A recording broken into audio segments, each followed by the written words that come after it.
Yo, peace, peace, peace, peace. Peace, love, and light. Peace, love, and light. Let me get this right here.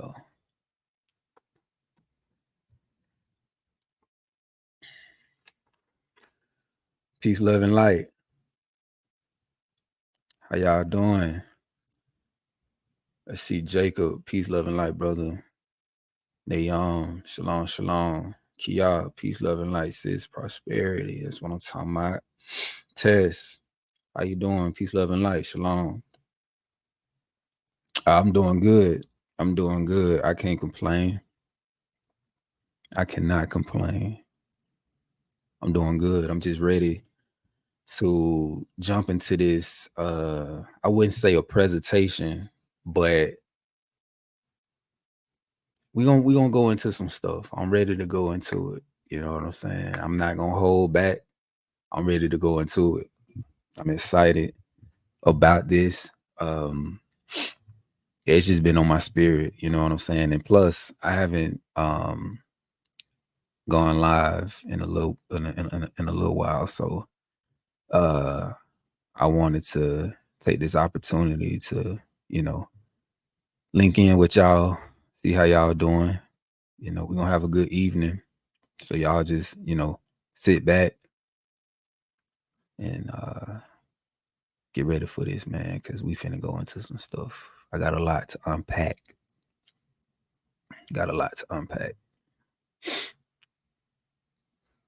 Let's see. Rise and risen, Zion warrior. Shalom, shalom, Tanya. Shalom, sis. Appreciate you for your order from the other day. Let me know if y'all got it yet. Let's see.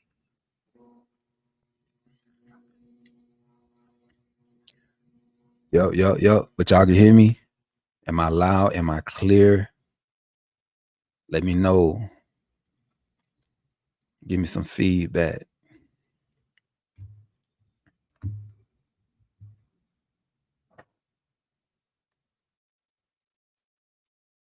I need for this stuff to download real quick.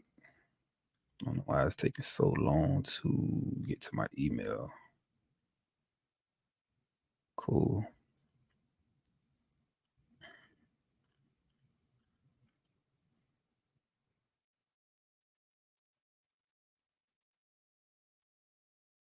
One second. Let's see. Got that. Okay. Cool. First off, before we get into what we're gonna get into, let me ask y'all, how y'all doing? How y'all feeling? How are you mentally? Are y'all good? I've been praying for everybody, you know what I'm saying? To have a balanced mind. I've been praying for, the Most High to give people peace, serenity. So I just pray that you all are at peace. I pray that, each and every day that y'all taking it easy, not stressing yourselves out, not worrying, but just living, you know what I'm saying? Living and experiencing, learning, growing, elevating, getting closer to the Most High, strengthening your connection with the Most High, working on being better people, you know what I'm saying? Making moves in your life to better your circumstances. I'm just praying that y'all doing all that. Seeking out peace. Yes, sir. I'm okay, but feeling like I'm being attacked spiritually, which makes me pray more. Mm-hmm. Well, you'll definitely be in my prayers, sis. I'll be sending, some up for you. Get them spirits off of you, Just trying to attack you. But it's good that everybody's doing good. I also want to pray that you all maintain a good state of health too, and that Abba just continue to protect us from all these different uh, weapons that have been created against us. Just pray that, He protect us from all this stuff out here. Stuff they spraying in the skies, the poison in the food. We're gonna get into a lot of this tonight too. We're gonna get into a lot of it. But I was waiting for a few people to get on. Uh-uh.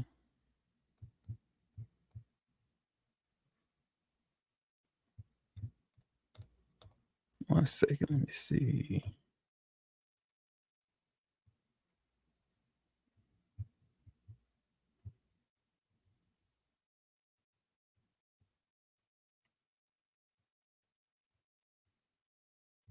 Hold on one second, y'all.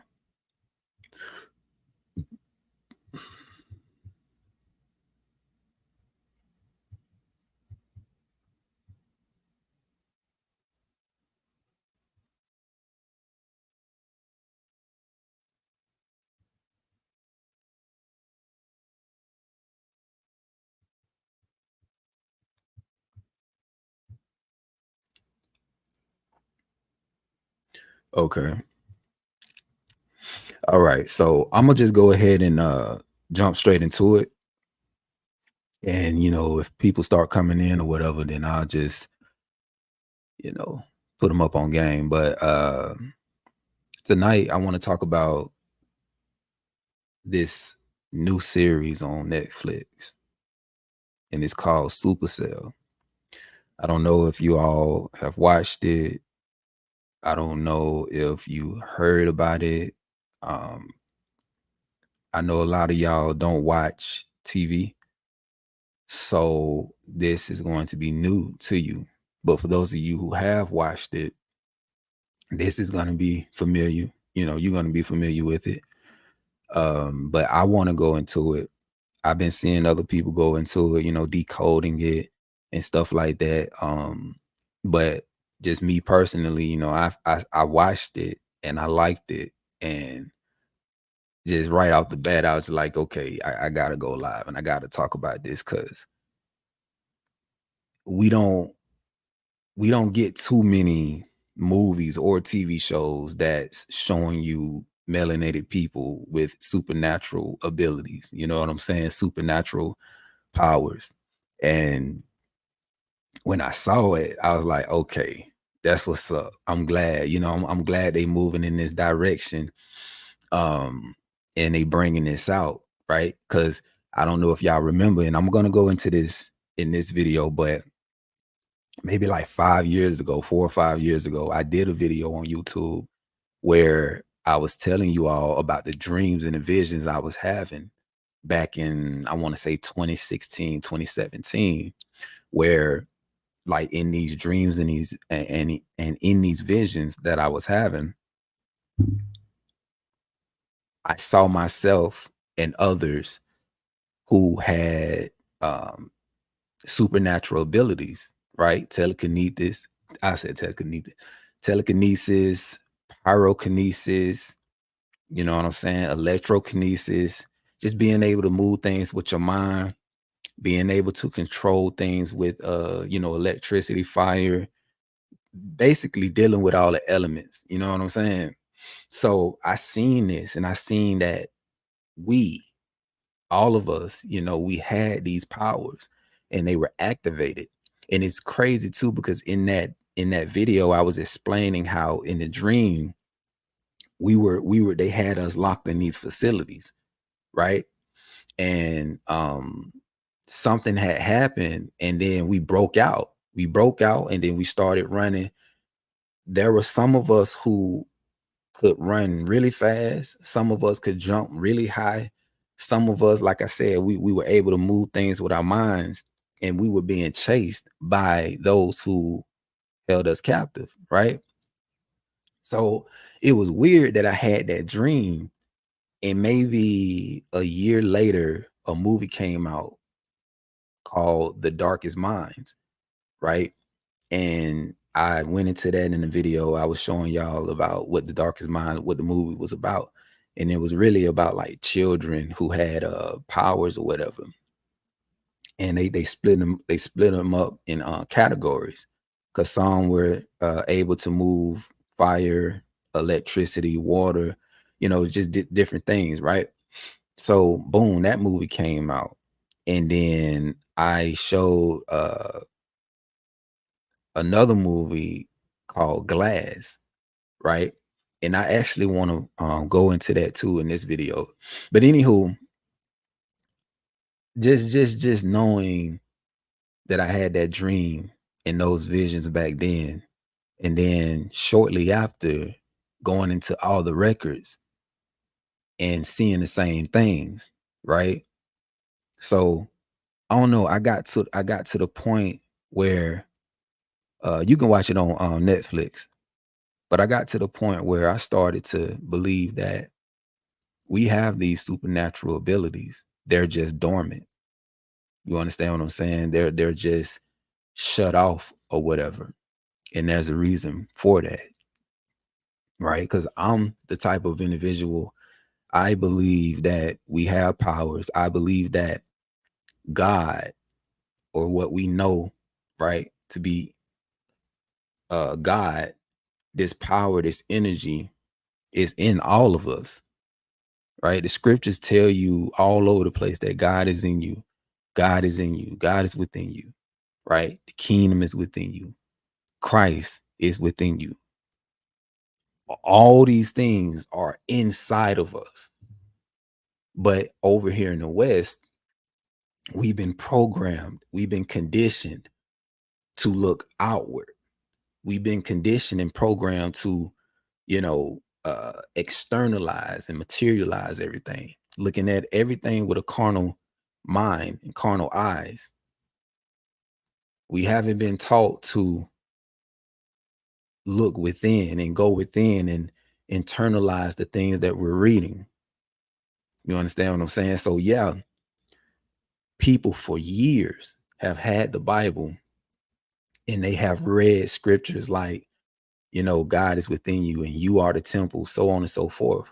But it just goes right over their head. People don't sit back and be like, bro, that's deep. Like, I'm literally a vessel for God, not just God, but if you want to say the devil, evil, good and evil is in all of us. You dig what I'm saying? And like I said in my older videos, this body is to reveal that.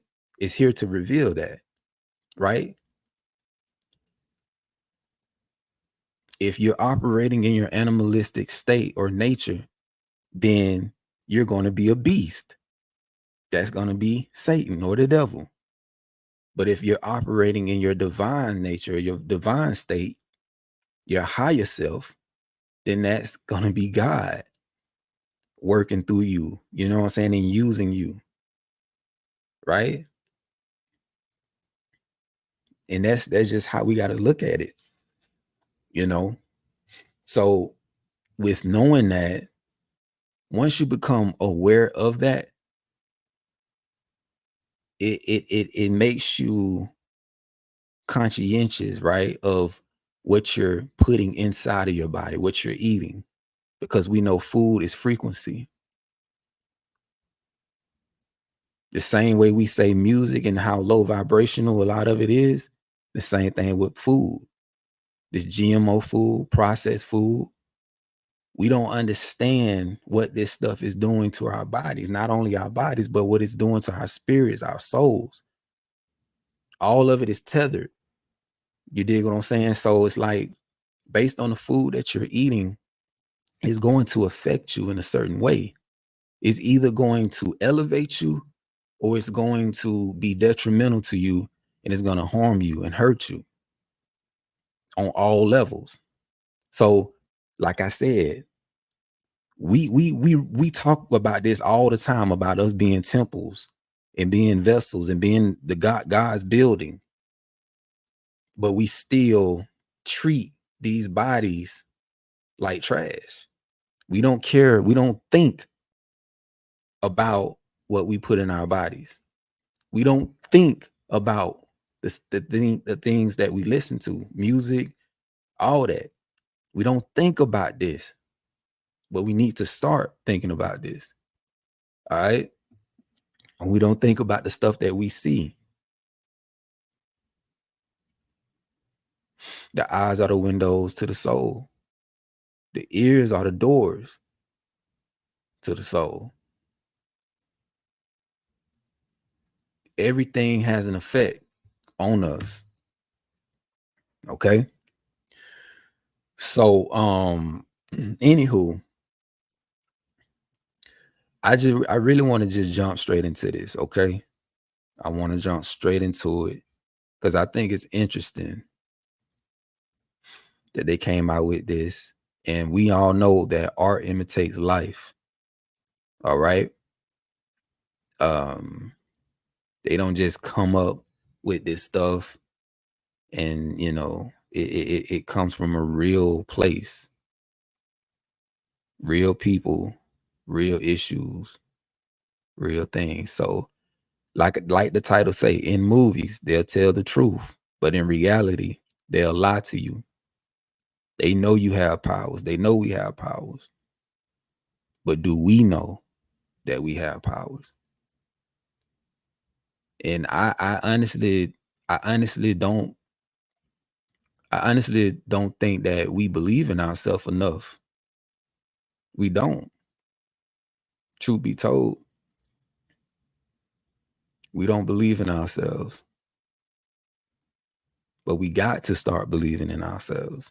We got to, when scriptures like when whatever name you call him, whether you call him Yasha, Yeshua, Jesus, whatever, right? He said out his own mouth that the things you see me doing, you can do these same things, and even greater works you shall do. Even greater works you shall do. But we've been taught to never compare ourselves to Jesus or Yasha or the Messiah. Never compare ourselves. We can never do what he did. This is what they teach us. This is what they program into our minds in Christianity and different religions. You'll never be like that. How dare you? How dare you compare yourself to the Messiah when it wasn't his intentions for people to become followers? It wasn't in his intentions to, for people to start worshiping him. That was never the objective. That was never the mission. That was never the goal. His intentions were to create leaders. His intentions were to get the people to realize that the same power, the same God, the same energy that was in him, using him, right, to perform all these works and all the stuff we read about, right? That's in you too.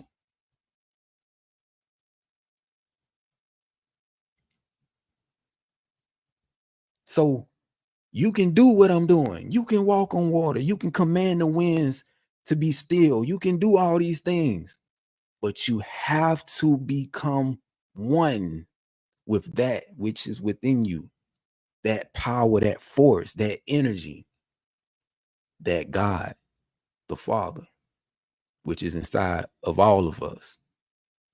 You got to connect with that and align yourself with that. Ain't no other way.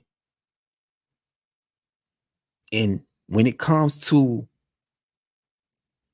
controlling and commanding the forces of nature, y'all have to understand this too. You are a replication of that.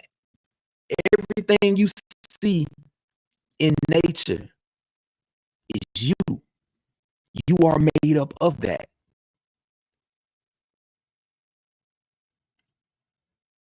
But what you have to do is you have to cultivate that. You know what I'm saying? You have to cultivate, and you have to learn. You have to and we finna go into it, man. Let me share this with y'all real quick. Let me share my screen. If y'all haven't watched the show, go and watch it. It's only 6 episodes. It's on Netflix. Okay. It's based in England. So it says a group of ordinary people from South London unexpectedly develop superpowers with no clear connection between them other than them all being black.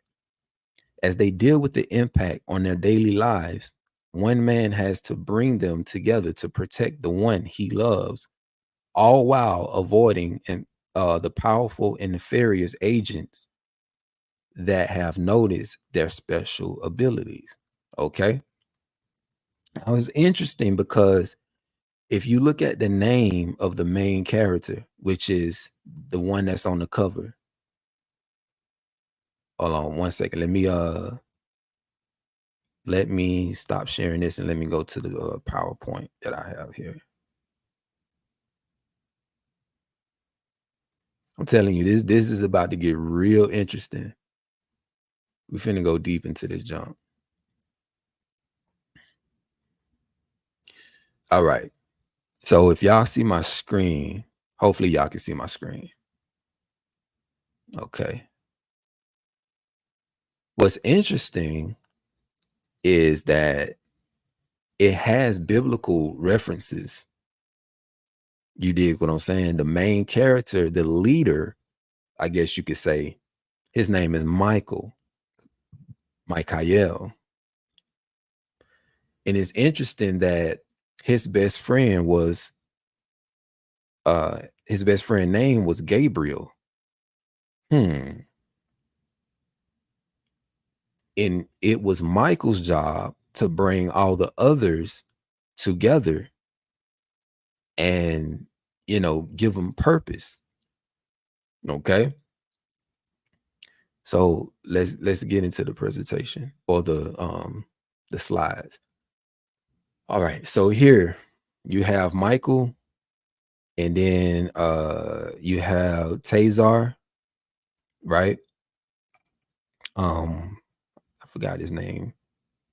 I think this Sabrina, and these two right here. I got to get their names. But yeah, if you look at their eyes, right?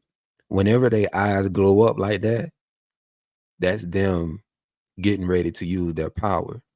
Now I'm gonna go into each one and what their power was. Michael, God's gift, right? And appreciate to the bro who sent me these screenshots.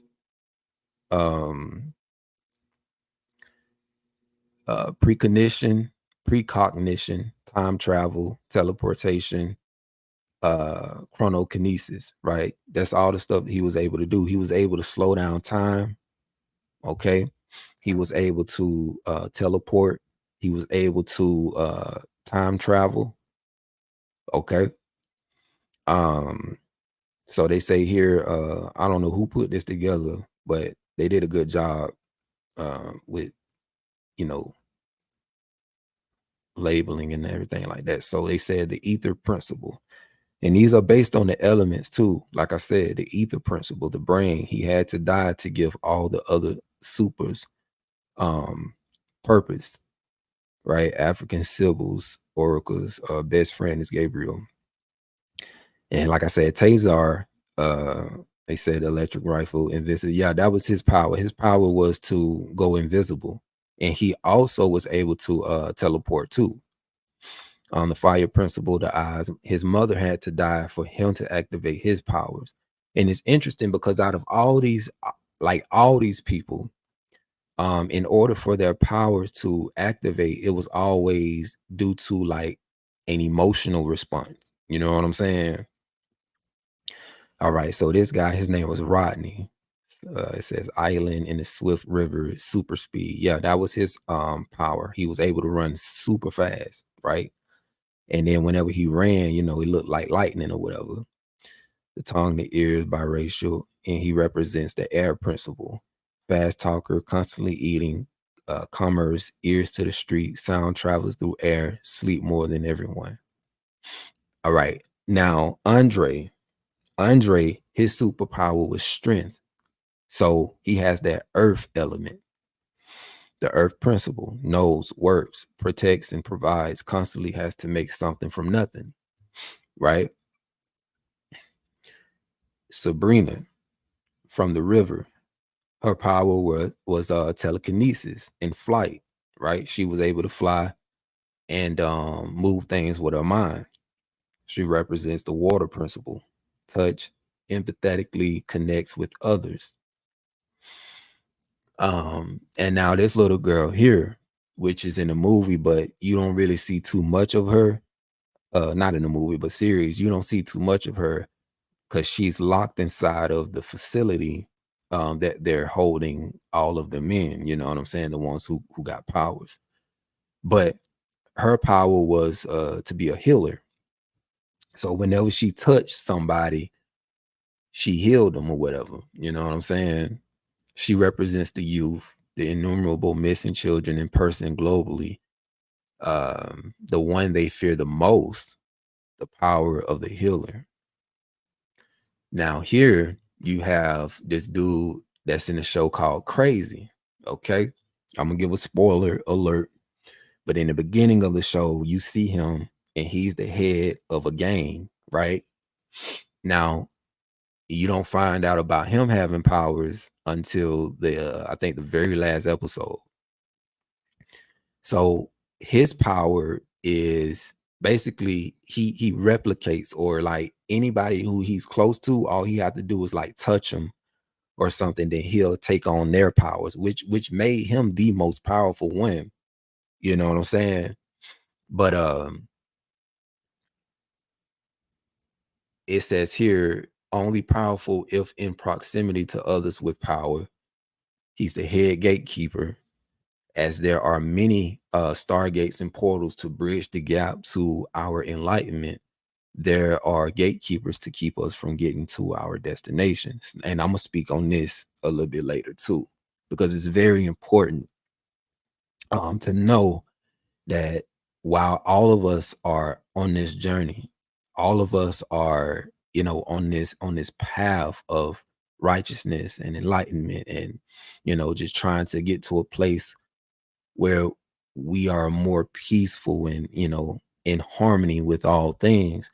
You're gonna have those who gatekeep, you know what I'm saying? And it's almost like this. I could just say it like this, right? What Yasha or Jesus or Yeshua was talking about, where he said that he was talking to the Pharisees, right? He said, y'all hold the keys. Y'all hold the keys.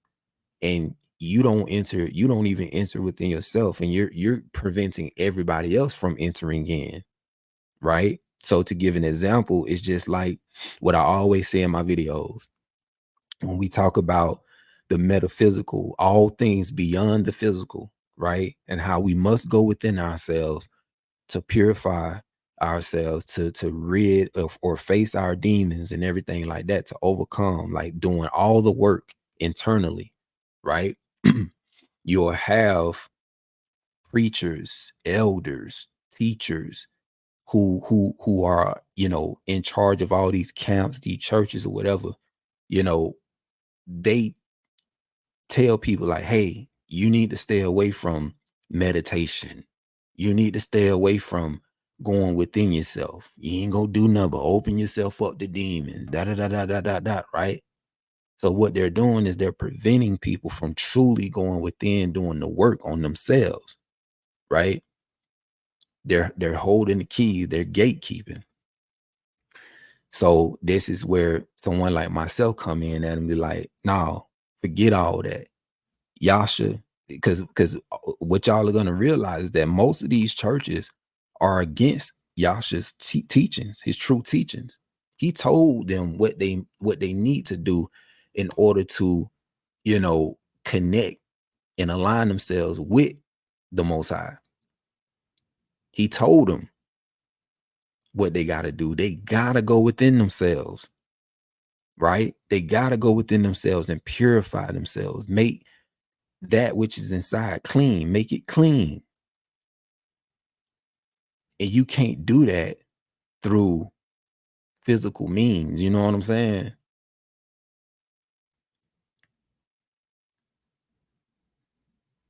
It's the same way um with when it says seek ye the kingdom.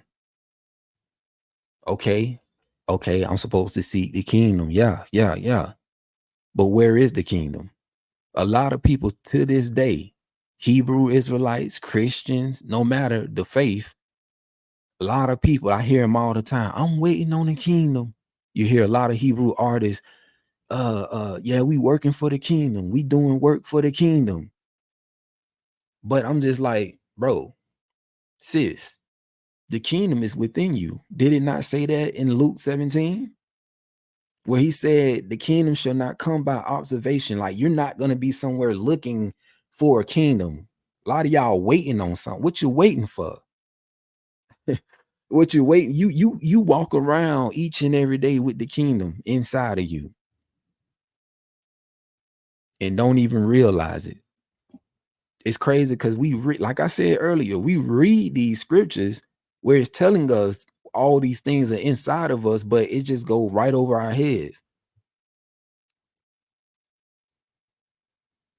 It's like we're not taking it serious. You know what I'm saying? We just reading the book, reading these things like it's a comic book, like it's a, you know what I'm saying? Like we not really looking at it and looking at it as a map, as a guide, as you know, because all these records are just reminders. It's just trying to remind you of what's inside of you. It's trying to remind you of what you really are.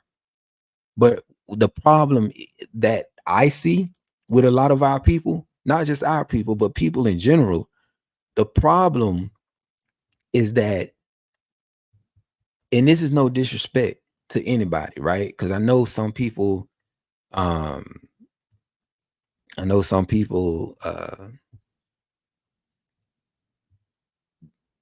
get so caught up in like them being Hebrew Israelite, and that's cool. That's cool. But these folks, I'm gonna tell you straight up, they don't fear that. They don't fear you knowing you're an Israelite. And it don't stop there. It don't stop with you knowing that you're an Israelite. You know what I'm saying? Like, yeah, that's cool, but it's more, way more to it. But like I said, the problem that I see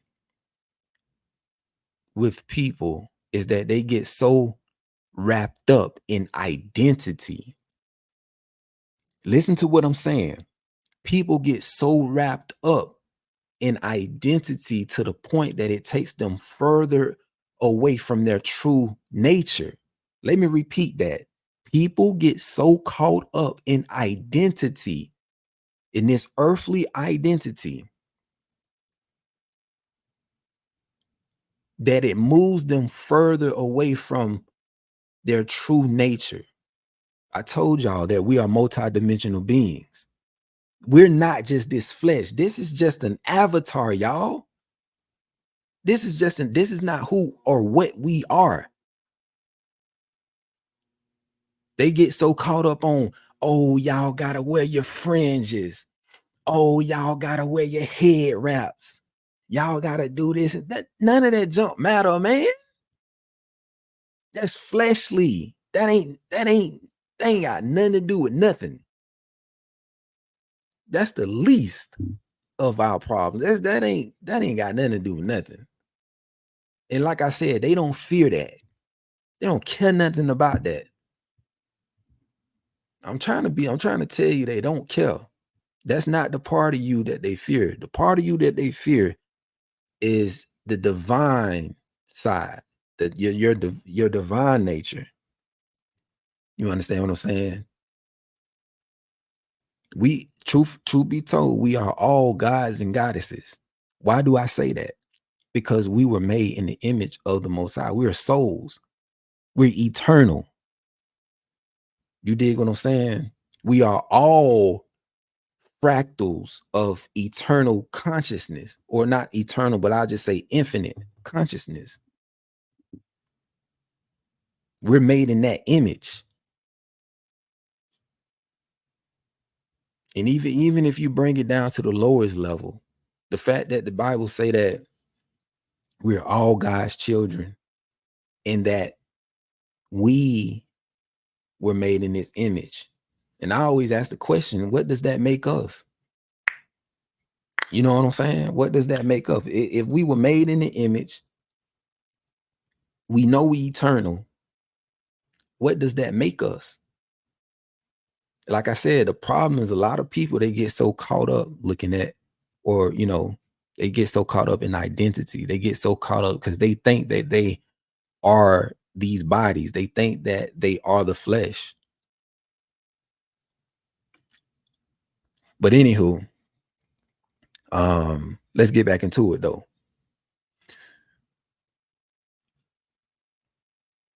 When you watch this movie or this TV show, let me, am I sharing something? Oh yeah. Let me stop the screen real quick.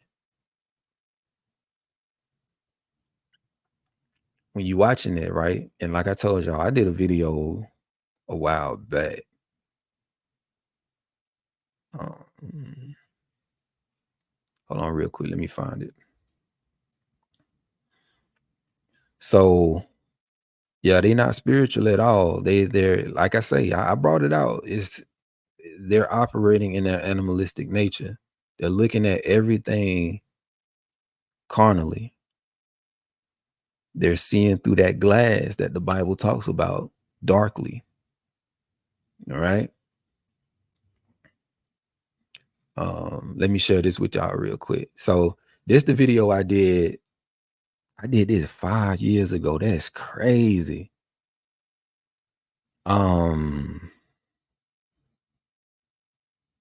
So even in the description, I said in this video, I will be showing how our bodies are the temples of the Most High, how the Most High uses us to carry out his will and more.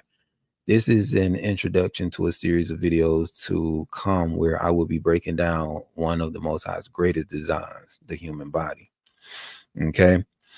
And like I say, I'm gonna play different little clips from it, but you can just tell from the comments. Check this out. I should pin this comment right here. She said, brother, this is the very teaching and instruction I have been seeking, and praise Yah, he has answered.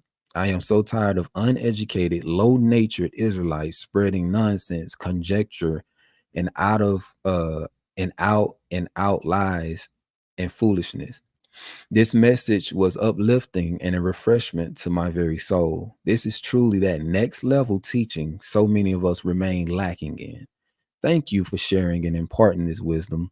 I've been hearing the spirit of wisdom speaking to me to come higher, and I've noticed an elevation in powers to heal, to control elements, and command demonic powers around me. We've avoided numerous trips to the ER as a result of these powers.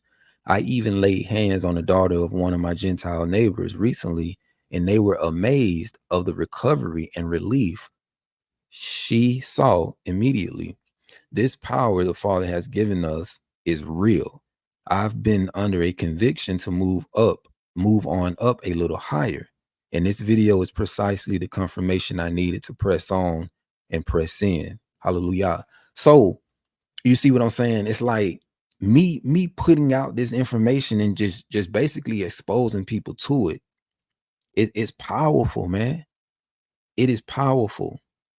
So I want y'all to peep this. Like I mentioned earlier, verse 16. We finna go deep into it because I'm gonna show you the connections between the series Supercell, the movie Glass. Oh, we gonna get into the other movie that came out called They Cloned Tyrone. Okay, because I never went live. I never did a video on it, right? Because during the time I was working a lot, had a lot going on, so I couldn't get into it like I wanted to. But we gonna get into it tonight. I'm gonna show y'all the connections, right? I'm gonna show y'all why it's so difficult for us to activate these powers. I'm gonna show you. I'm gonna show you.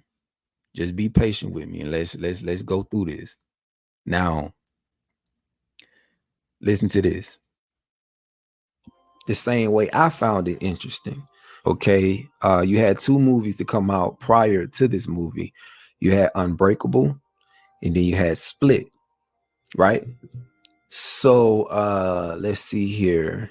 In the film, David Dunn becomes locked in a mental hospital alongside his arch enemy, Mr. Glass, as well as the multi-personality, the Horde, and must contend with a psychiatrist who is out to prove the trio do not actually possess superhuman abilities. Dunn is forced to deal with not only the psychiatrist's intentions, but also with Glass and the Horde teaming up against him to prove to the world that superhumans exist, while killing anyone who stands in their way. So basically, you got Bruce Willis, who plays this guy that has superhuman strength, right? And then you got the other guy, James McCoy. He's playing the Horde, the guy in the movie who has multiple personalities. You feel me? And then, like, I guess his last form or whatever is like the Beast. And you know, with him becoming the Beast, he's able to scale walls, and he also has superhuman strength as well, right? And then you have Mr. Glass, who is a mastermind. Okay, he's the one that's putting all of this together, you know, that brought those two together to fight each other, kind of creating the good versus evil story or whatever, right? So all three are in this mental hospital or crazy house. So check this out. Staple, who is the lady that was hired by the Illuminati or secret society, okay, to go around to each individual who believes that not only believes but know that they have superhuman abilities. It's her job to go around and convince them that they don't have these abilities. So check this. Staple explains that her job is to convince, and I want to say this too, the same forces, the same dark forces, right, that's playing behind the scenes. You see them in Supercell, okay? The same dark forces that are operating behind the scenes, you see them in the movie They Clone Tyrone. You see them in all these movies, okay? So the same thing, just like I was explaining in Glass, how they hired her to go around to these facilities that they're caging or imprisoning or, you know, just keeping these people captive, holding them down. They hire her to go around to convince them that you don't got no powers. You crazy. You know what I'm saying? You're just delusional. You feel me? So it's crazy because that same thing is kind of happening in all these other movies and TV shows. All right. Well, we're going to get into it though. Hence, those who believe they are superhuman, that in fact they are simply suffering delusions of grandeur. Okay. She tells David, Elijah, and Kevin that she has been given 3 days to convince them of this. Otherwise, they will be sent to trial. Elijah's mother, Joseph, and Casey, a girl who survived the Horde's imprisonment, all visit at different occasions, but fail to convince Staple that the three men's superhuman abilities exist. As part of her final evaluation, Staple brings the three men to a room together where she tests David and Kevin's psyche. I understand that the three of you think you are superhuman, that you don't think you are normal. You've convinced yourselves you have extraordinary gifts, like something out of a comic book. I am here to discuss the possibility that you are mistaken. All right, so after she successfully convinced them, there's another scene where Mr. Glass sneaks out of his room and he went to the Horde's room, right? And he told the Horde, listen, you do have these powers. You do have these abilities. You understand? And the Horde was like, no, but you know, I just don't know anymore. I don't know anymore. I'm a comic book expert, Patricia. I believe comic books are continuation of documentation that has gone on for centuries of what humans are capable of. That they are what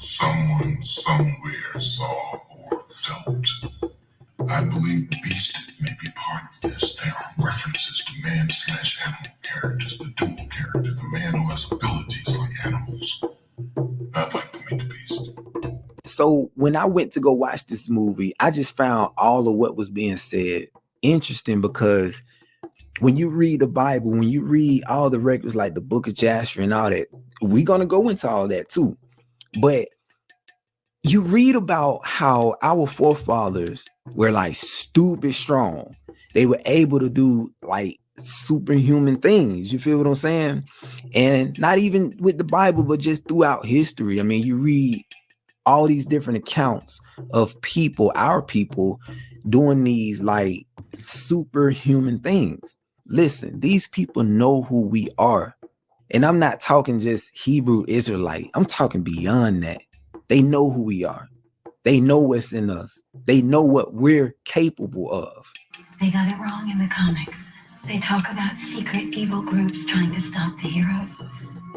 I don't think we are particularly evil, and we don't choose sides. We try to stop both of you. If there is one of you, the opposite of you appears, it escalates. We step in. There just can't be gods amongst us. There just can't be gods among. There just can't be gods amongst us. And she's so crazy. What she just said was hypocritical too. She said that if there's one of you, the other one exists, right? But she failed to mention that whoever she's working for, herself, they are the bad guys. But see, what she's trying to say is that, they've been appointed, I guess, to keep balance in the world. You know what I'm saying? It's all BS what she's talking about, but still, with what she's saying though about them, they just cannot allow for there to be gods on earth. All right. So they do everything in their will to keep us down, to keep kryptonite all around us. All right. That was Superman's weakness, kryptonite. But if you look around within our world, like in our societies, we have there's different things. I don't want to put the cart before the horse, because we got to go into They Clone Tyrone in order for me to speak on what I'm speaking on. But I'm gonna finish it. It's not fair. It has worked just fine for 10,000 years our way. All three were real. Quite special, actually. If you approve, I will move to the next city. Will there be any repercussions? No one saw them. I know what my charge is. Convince them. This is the most humane and effective method. We're not executioners, and we don't need martyrs. If that fails, use the machine. So y'all got to understand that when you hear this stuff in these movies, they're telling the truth. She's telling the people that she worked for, and look at all them people in there. You got black people, you got Caucasians, you got different kinds of people, saying that work within these secret societies. They everywhere. Okay. And I'm gonna show that when we get into They Clone Tyrone. But she's telling them, like, hey, listen, they all real. I know what my job is. You know what I'm saying? So listen, job done is done here with them. I'm moving on to the next city. Okay. The most effective way is to convince them, is to control, how they think, what they do, how they feel. This is the most safest method. Okay. Now we getting into magic, because we know they use magic. We know that they cast spells, which is why we're also going to go into the TV show Lovecraft Country. Okay. I'm going to show you how all this stuff connects. They're using magic. Now, something else I'm going to say. She said, I know what my charge is. And, the most effective way is to convince them that they don't have these powers. But if that doesn't work, bring out the machine. Now, when she talks about the machine, I don't know exactly what she mean by that, other than them killing us. You know what I'm saying? It either could be that or some type of mind control thing or whatever. I don't know. But like I say, it's interesting. And I understand how important what we're doing is maintaining balance, keeping order.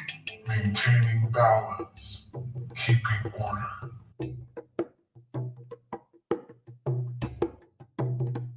There are unknown forces that don't want us to realize what we are truly capable of. They don't want us to know the things we suspect are extraordinary about ourselves are real. I believe that if everyone sees what just a few people become when they wholly embrace their gifts, others will awaken. For the melanated folk, these are the gatekeepers. You know what I'm saying? All throughout society. Those who go to college and they pledge this and they pledge that. Yeah, they ain't nothing but another brotherhood, sisterhood. And they put those people in positions. You know, those are the people who are prominent in our societies, right? You look at a lot of the athletes that we have today and the athletes that we had in the past, right? Michael Jordan, Shaquille O'Neal, LeBron, all of them are with the Boule. You understand what I'm saying? Anybody who has influence over the people, they got full control over them, and they tell them what to do and how to live. All right. And what to put out to the masses and stuff like that. We're going to get into all that though, but Belief in oneself is contagious. We give each other permission to be superheroes. We will never awaken otherwise. Whoever these people are who don't want us to know the truth, today they lose. so without further ado, but yeah, that's I'm gonna go back to this video because I brought out some scriptures to show you exactly you know, some of the things that I know we can do. All right. And it's in the books. But now we're gonna move on. Let me stop sharing this. Now we're gonna move on. Okay, because I can bounce back and forth between Supercell and these other shows. Now, I mentioned that like Superman, you have to think about it like that, okay? All of us, especially melanated people, we are superhumans, okay? We have abilities that other nations don't have, especially psychic, okay? Our connection to the spiritual realm is unmatched. It is unmatched. And this is no shade. This is not me attacking anybody else, but it's just the truth. When it comes to this earth and our connection to it, like I said earlier, we are a replication of it. The same way we have melanin, you see melanin all, and I'm talking about the type of melanin that we have that nobody else has. The neuromelanin, you know what I'm saying? The same type, you see it in everything else in nature. The sun is very beneficial to us, but it hurts other people. This is why many have said that we're the children of the sun, because it feeds us, it nourishes us. Everything within this realm of reality, right, is beneficial to us. But we've been so far removed from nature. We've been so far removed from, you know, all these things. We're so disconnected. They put us in these concrete jungles, right? We're so out of balance. Even I'm talking about even those who read the scriptures and know the scriptures like the back of their hands, those who are, you know, who go to church and everything. It's like, think of it this way. Think of it this way. I'm gonna create something for y'all. So let's start with Christianity. Christianity, you get into it, you grow up in it, it's culture, right? It's all you know until you're exposed to a higher understanding. Okay. So we can take Christianity and let's relate that to like a job, right? You know how like when you first start working, they start you off with $15 an hour, but the cap is $20 an hour, right? So I always tell people that there are levels to this. So while you're in Christianity, you start off at that $15 an hour, you elevate, and then boom, you hit that cap. It ain't nothing else to really learn inside of that, that sphere, right? You hit that cap until you're exposed or introduced to a higher school of thought, right? So boom, let's say you graduate from that 20 or Christianity, and now you're in the Hebrew Israelite sphere or stratosphere or whatever, right? Okay, boom. The base level, entry level, $20 an hour, but the cap is 30. Okay, boom. You get to learning about history, you get to learning about the culture, you get to learning about this and that, the commandments, so on and so forth, right? Oh, we the Hebrews, we this, we that, da da da da da da da da, right? Boom. So while you're in that, you elevate from 20 all the way up to 30. Most people that's in that sphere think that what they know is all there is to know, and there ain't nothing else to learn, right? Therefore, when it comes to their spirituality or their spiritual growth,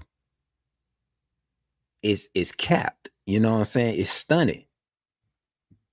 Like that's why a lot of them are complacent. A lot of them, it's like I don't know. It's crazy. It's hard for me to explain it, but again, 20 is the base, 30 is the cap. So what I'm trying to explain to you all is that people hit a ceiling, you know what I'm saying? When they're in these things, they hit the ceiling or whatever. And I've been trying to explain to people for years that listen, it's more to it than that. We got to stop moving around like we know everything, like we got it all figured out when we don't. It's so much more. And I've been ridiculed, I've been crucified, especially the thing I brought out about Christ. When I said Christ was not a man, but in fact an oil. A lot of Hebrews came at me for that. I got a lot of pushback from that. But was I wrong? No, I was not wrong. Because if you look at the etymology of the word Christ, it's not a man. It is an oil. It's anointment, right? And then when you go even deeper into it, you get chrism, you get Christos, you get unction. And then in scriptures, it tell you have an oil inside of you. And this oil will teach you all things. This oil. See, people don't. That's what I'm saying. There's so much to it than what we think. And there's levels. All right. It's levels. And that's just something we got to realize. A lot of people, the people that's in Christianity, their capacity to understand deeper things, they just don't have that capacity. People in the Hebrew Israelite faith, they just don't have the capacity to understand those deeper things, right? You have to keep growing. You have to keep elevating. You have to be open to growing and learning. You understand what I'm saying? And know that you don't know nothing. The moment you think, listen, when you get to that point where you think you got it all figured out, listen, you don't know nothing. You don't know nothing. And a lot of people They like to look down on those who do want to continue to learn and continue to grow. You know, they look down on them like, oh, it ain't necessary for y'all to know this and know that. It ain't necessary for you to know. But don't try to, you know what I'm saying? Don't try to drag the next person. The Most High put it on their spirit to know more. But if you want to be comfortable where you at, you don't want to grow, you don't want to expand your consciousness. If you want to stay comfortable, hey, that's you. Stay over there. Stay over there. You know what I'm saying? Don't try to hold everybody else back because you want to be comfortable where you at. That's cool. But there are those of us who, hey, we want to elevate. We want to keep going. We know that there's more.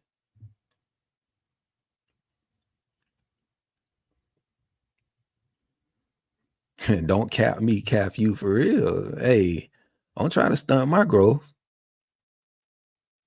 Shoot. But yeah. Let's see here. 1 second, y'all. Let me get this. So I want to show y'all something else here. Now, as I'm sitting here talking, I'm just thinking about it, right? It's one thing for me to say that there are those of us in this world who possess supernatural abilities, right? Naturally. Like we have this in us. It's just dormant. Okay. But is that to say that these other nations can't perform these same abilities or possess these same abilities? Yeah, they can. To give you something to think about. Remember when Moses and the staff, right? Now I'm not esoterically, I can break that down to you, but I'm just saying, let's just try to take it literal, okay? When Moses had the staff and Pharaoh and all them was like, you know, yeah. So Moses turned the staff into a snake, right? So the Pharaoh and the magicians or whoever they were able to turn theirs into a snake as well. Okay, through whatever means, but they still were able to do it. Okay, showing you that you got those who, like I said, naturally can do things, and of course, it's coming from the most. It's all coming from the Most High. But then you got those who I could say that like they can replicate it, but they go through different means. You feel me? So to give you an example, a better example, because I'm saying all this to show you something.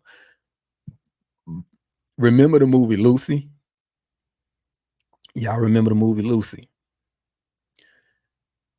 Okay. Remember this movie.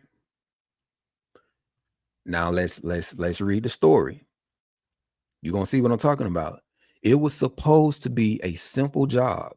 All Lucy had to do was deliver a mysterious briefcase to Mr. Jane. But immediately, Lucy is caught up in a nightmarish deal where she is captured and turned into a drug mule for a new and powerful synthetic,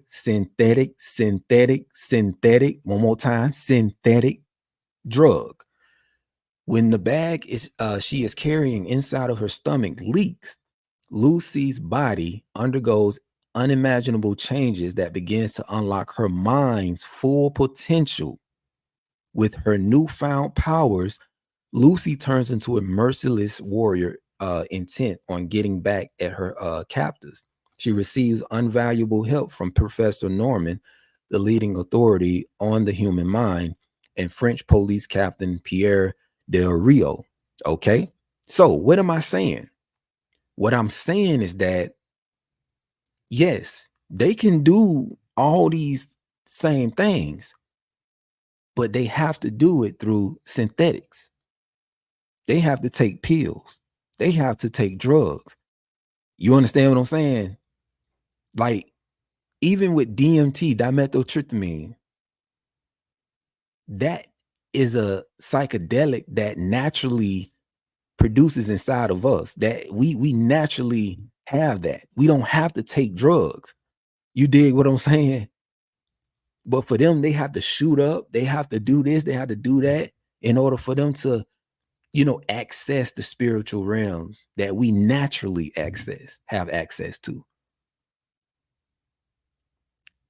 For them to unlock parts of their mind, because they can't naturally do it, but for them to unlock not natural, but parts of their mind, or to expand their mind's capacity, they have to take drugs.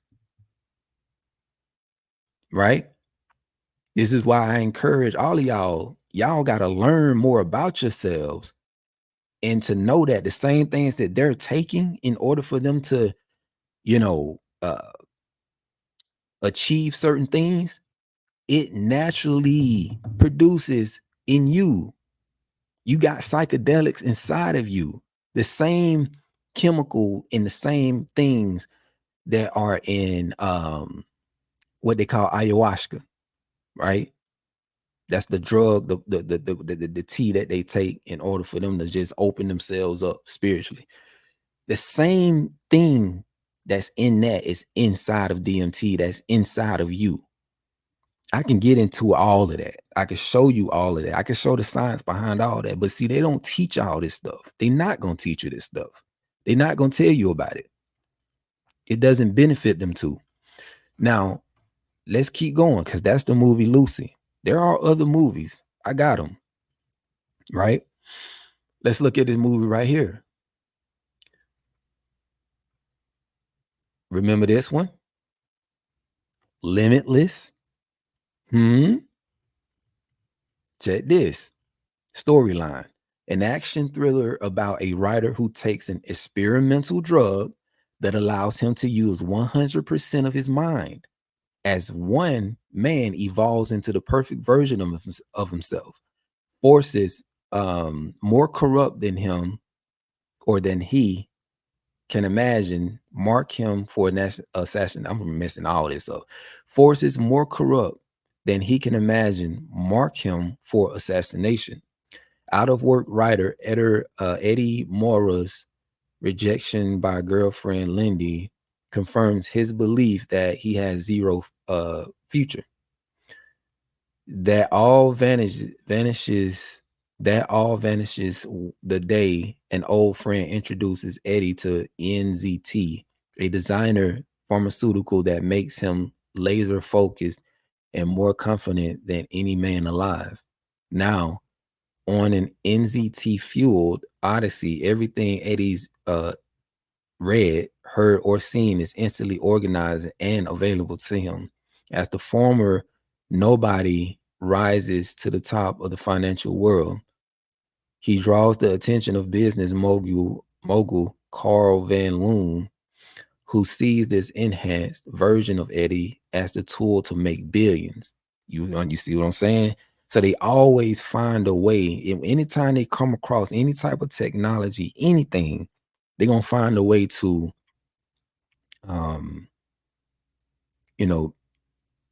make money off of it.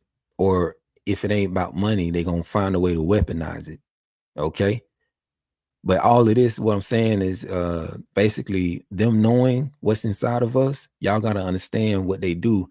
This is why they kidnap us. And for many, many, many years now, they've done experiments on us, right? They've taken our blood and they use our blood in different parts of us, our organs, our melanin. It's all to keep them alive, right? A lot of this technology that we see is our melanin. Telling you, man. But yeah, that's that movie right there, right? So let's go to another movie. Hold on one second. Let me exit out these real quick.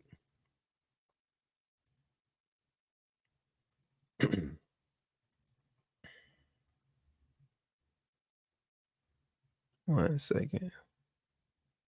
Okay, so y'all remember this movie right here?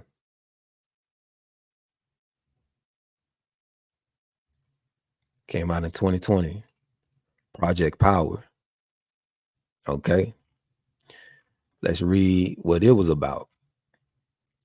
On the streets of New Orleans, word begins to spread about a mysterious new pill that unlocks superpowers unique to each user. The catch, you don't know what will happen until you take it. While some develop bulletproof skin, invisibility, and super strength, others exhibit a deadlier reaction. But when the pill escalates crime within the city to dangerous levels, a local cop teams with a teenage dealer and a former soldier fueled by a secret vendetta to fight power with power and risk taking the pill in order to track down and stop the group responsible for creating it. Okay.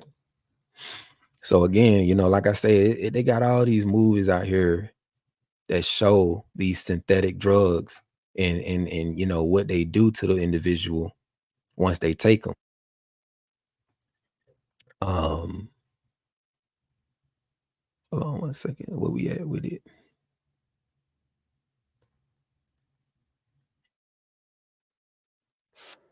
Hold on one second.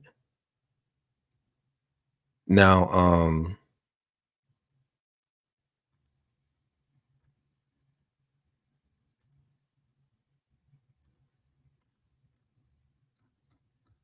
hold on, y'all. One second. One second. Let me pull this thing up.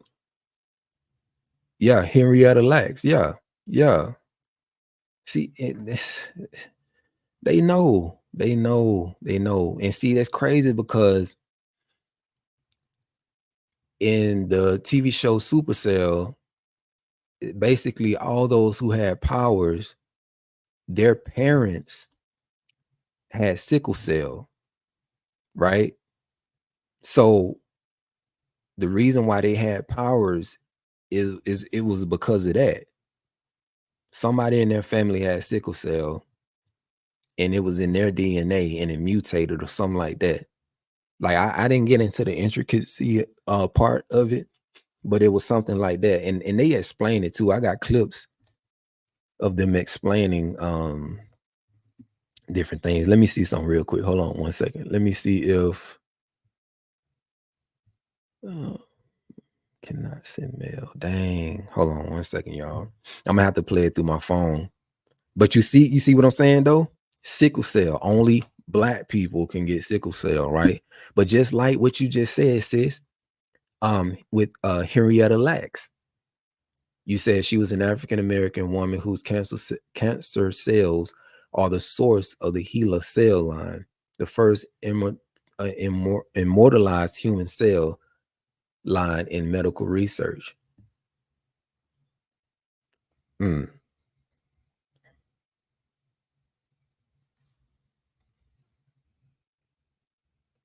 One second, let me see if the video uploaded on here yet, because I want y'all to listen to this. Okay, like I said, I don't mean to spoil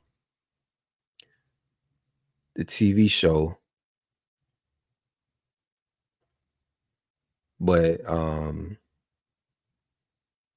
you can still go and watch it. You can still watch it. It's just that I have things on here I want you to hear. There's so much to explain. Um, let me go back real quick. Where am I at? Turn this down. I was gonna mention that something about sickle cell. Okay, let me share this with y'all real quick.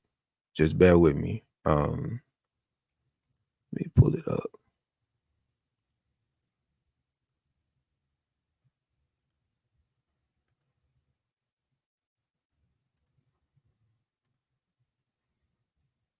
Dang, I don't know if I'll be able to play the video. Let me do the entire screen.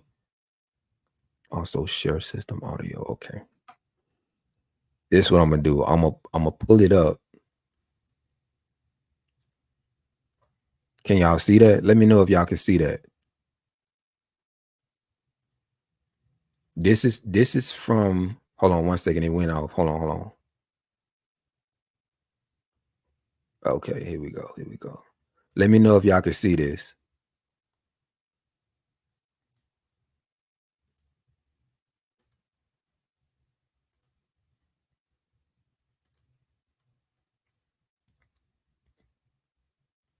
Can y'all see that?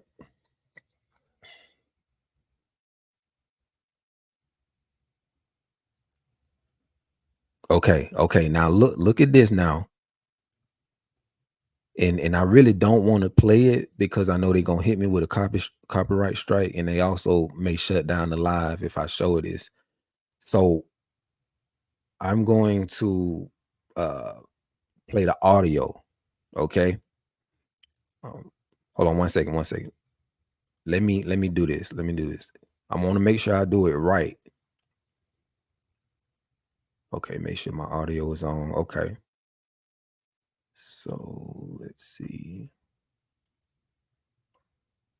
Now, the injection we gave you. Hold on. Okay. Make sure y'all can see that. Okay, y'all can see it. Now, what I'm gonna do is I'm gonna play it, but then I'm gonna minimize it. Here we go.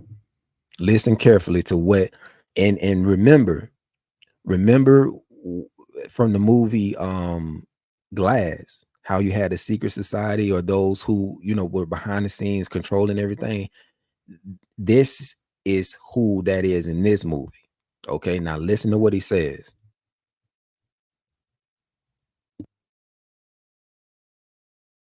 Now, the injection we gave you, it works as an inhibitor. It prevents you from activating your strength. Now, let me comment on that. He said the injection we gave you works as an inhibitor. What does that do? It prevents you from activating your strength. Now, I want y'all to think about something. As soon as you enter into this world, what do they do? Come on. Let's talk. What do they do? Has anybody looked at the vaccine list, the injection list for babies compared to what it was back in the early 90s?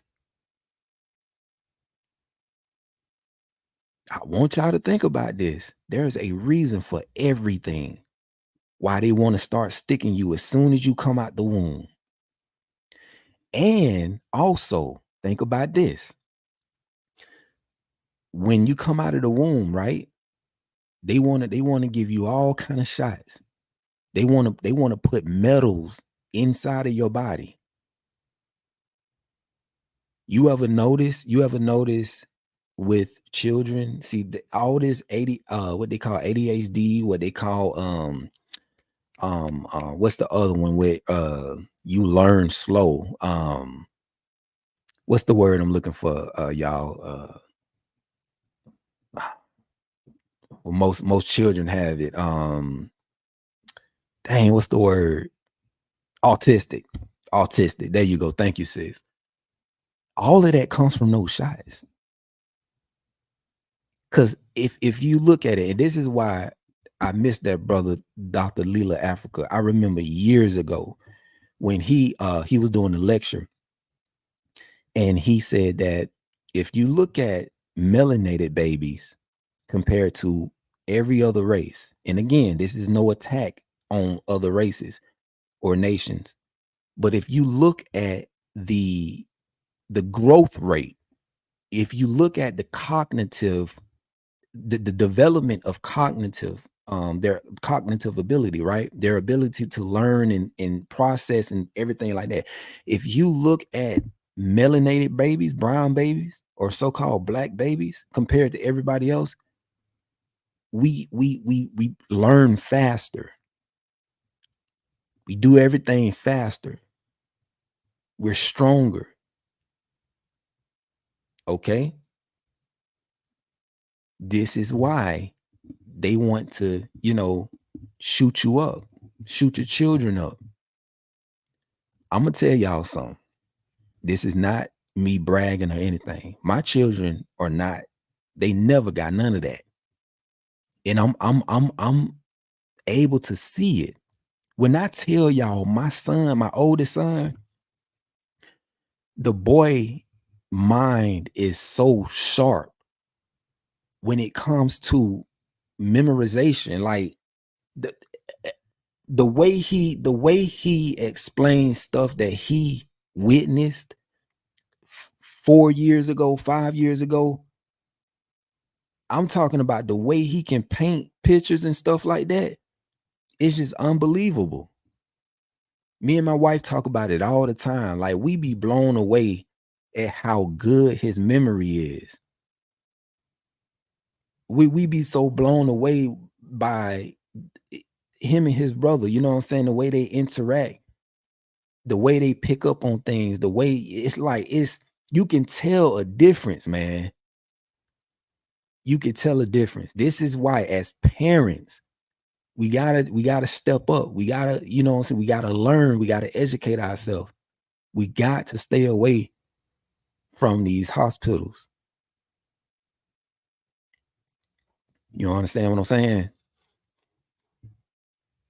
So I don't want to be too long-winded. Let's get back to it, right? Your strength. Man, if you want the money, I'll give you back all the money. Please. I just want to go home. You're not in trouble. We don't care about the money you stole. In fact, we're happy you took it because we probably never would have found you. So what do you want? I want to offer you a job, a well-paid one. So you wanted to break into cash machine. What type of job? I want you to use your strengths to bring in others like yourself. You see what he's doing? He's recruiting him. He's telling him, he say, hey, I understand your situation. It's hard out there for you. You ain't making no money. You got to go out and steal. You got to do all this and that. I got a job for you where you will be paid. You will be straight. You will be taken care of. He asked him, okay, what it is that you want me to do? I want you to use your powers, right, to go and capture and bring down others who look like you, who have powers just like you. I want you to go and get them and bring them here, and we'll pay you for that. I want y'all to understand what's taking place. This has been done all throughout history as we know it. The infiltration of our neighborhoods, of our societies. They themselves don't do nothing. They use us to take us down. They use us to infiltrate our communities. Remember with Fred Hampton, the Black Panther Party? They used a brother to go in there and disguise himself to be one of them. Judas and Jesus or Yeshua, they used him to take Yasha down. It has always been that way. Because they themselves, they can't face us straight up. They can't. They tried. They know that we're stronger. You know what I'm saying? They got to use one of our own to get in, get information. You know what I'm saying? To let them know, okay, see, here's where they are weak at, and we can get them right here. Yeah, I was in there, I was in the meetings, and they said they're gonna be in this location at this time. You know what I'm saying? This is what they were doing back then to get information and data. But now they don't have to do that. We gonna get into this when I show you they clone Tyrone, but we gonna get into this. Nowadays, we just give them the information. All the moves we make are being recorded. Every time we pick up that phone and talk on it, they hear what we saying. Every time we jump on social media and go live and share all this information, they watching Yaki. They watching 19 Keys. They watching all these people who have influence. They don't care nothing about me. They watching me too, but they don't care nothing about me because I ain't got no influence like that. I don't got a big platform like these other folks. They don't care nothing about that. But they are watching. See, and this is how that whole cat and mouse game, right? They know because we share everything on social media. This is why we need to stop. And I'll tell you the truth. This is why I struggle with being on social media. This is why I struggle with it. This is why I enjoy living my life and doing things outside of social media. This is why y'all don't see me that much. I'm telling you the whole complete truth, the honest truth. This is why I don't be on social media like this. This is why I struggle with. Because I don't want to be on here like that. I enjoy meeting with people and talking to people face to face. And I'm talking about away from the phones, away from all the stuff that I know that they using to, listen to our conversations and stuff like that. We need to go back to that. We need to go back to interacting with each other in person, away from the technology. If y'all want a better understanding of what I'm talking about, right? Go on Netflix, go into the documentary section and look up the Social Dilemma. Look, and I spoke about this before. Look at how the reason why they created social media, to collect data, to always be a step ahead of you, because they know your every move, they know what you're doing. When you get these apps on your phone and you don't look at the terms of agreement, you know what I'm saying? You just accept. When they ask you, could I activate the microphone? And you say yes. When they say, can I activate the camera? And you say yes. Y'all don't even realize, bro, fam, y'all don't realize what you're giving them permission to do. And I know it's like, how can I explain it? It's tough. It's a hard pill to swallow, and I know it's going to be a habit for a lot of us to break. It's going to be a hard thing for a lot of us to break. But that's just the reality, though. You know what I'm saying?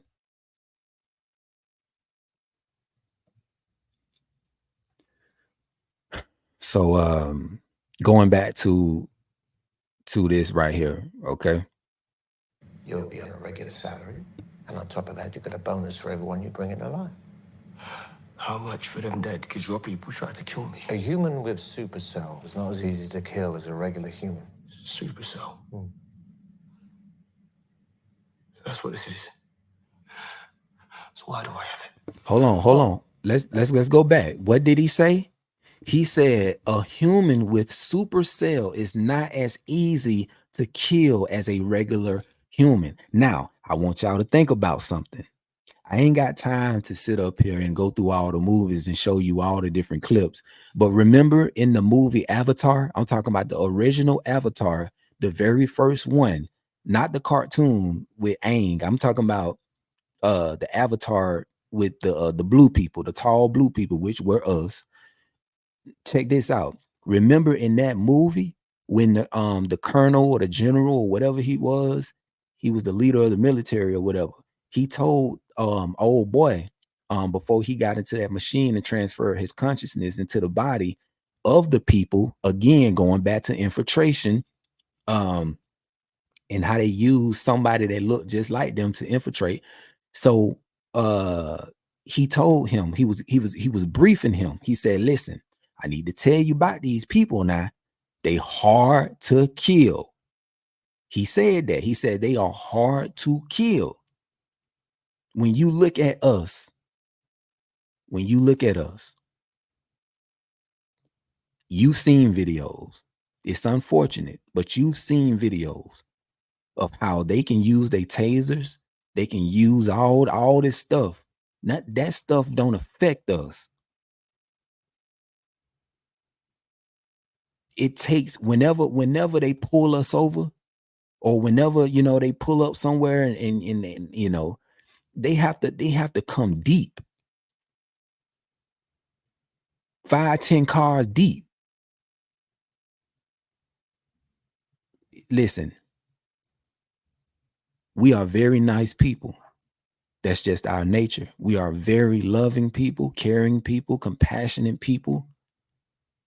We are very empathetic.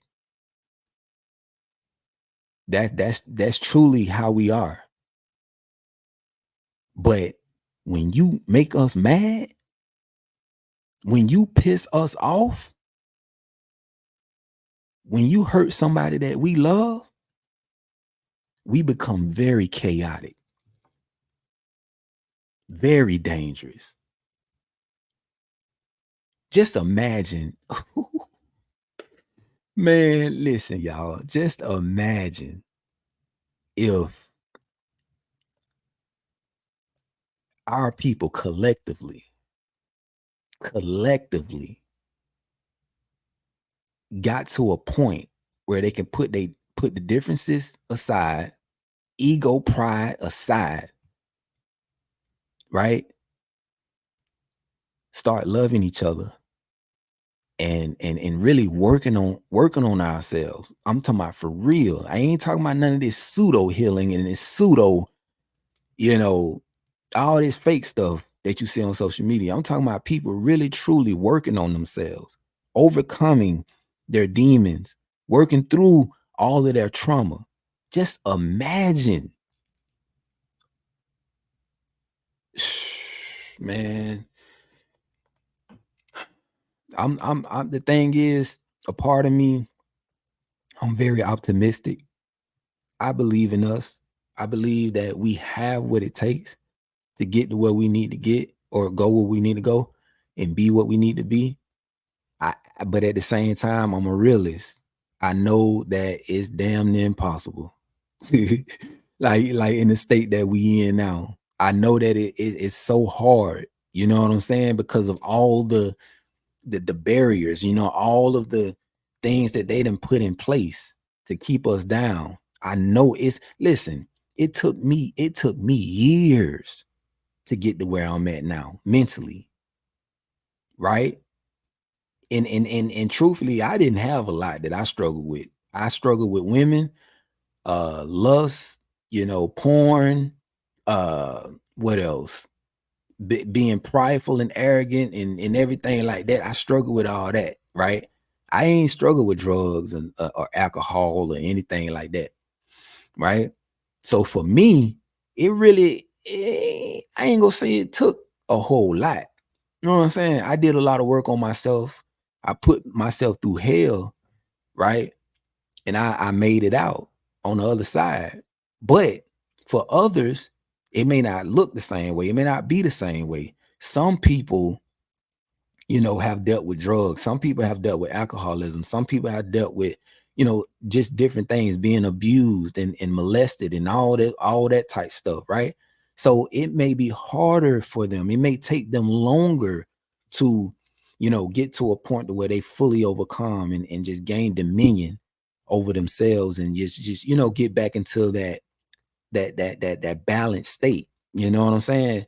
So I don't know. All I can say is that for me, I just got to keep doing what I'm doing. I got to keep speaking life into people. I got to keep being that beacon of light. You know what I'm saying? I got to keep living by example, and just keep showing people the real.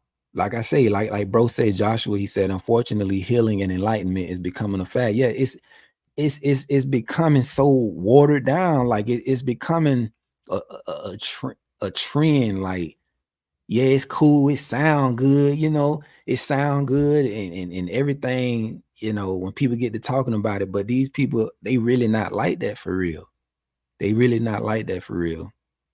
But like I said, for me and for all of y'all, be about it. This is why I'm big on actions speak louder than words. Forget what a person is talking about. Look at their actions. Y'all have to stop putting all your faith in your loyalty into these people who can speak real well.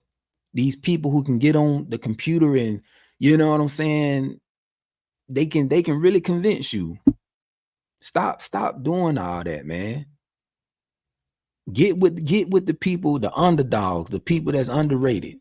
At the end of the day, you can do what you want to do, but I'm just saying, the Most High have appointed people, real, genuine people, like real people, have put them out there for y'all to see, and I'm one of them people. But look, let me get back into it though. Let's get back into it. A supercell is not as easy to kill as a regular human. Supercell. That's what this is. So why do I have it? Well, at least one of your parents has sickle cell, or they both have the trait. And supercell is a mutation of sickle cell. It's very rare, and even if you have it, it can lay dormant in your body forever. But it can also awaken given the right conditions. Close proximity with another activated supercell is most common. Speaking of, have you come across any others with special abilities? In particular, any of these 4 individuals, it's vitally important they come in immediately. Never seen any of them in my life. They're very dangerous, Andre. We just want to help them understand and control their abilities. And once we feel that we've achieved that goal and they're no longer a threat to themselves or to others, then they're free to go. So you're helping them? Exactly. And you, of course, you will get the same help, but being an agent, you won't be confined to these premises. So you'll be able to spend more time with your son, AJ.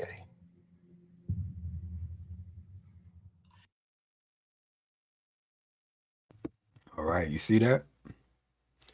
So he just, it's deception. It's deception. Hold on, my mouse acting crazy. Hold on, y'all. It's straight up deception.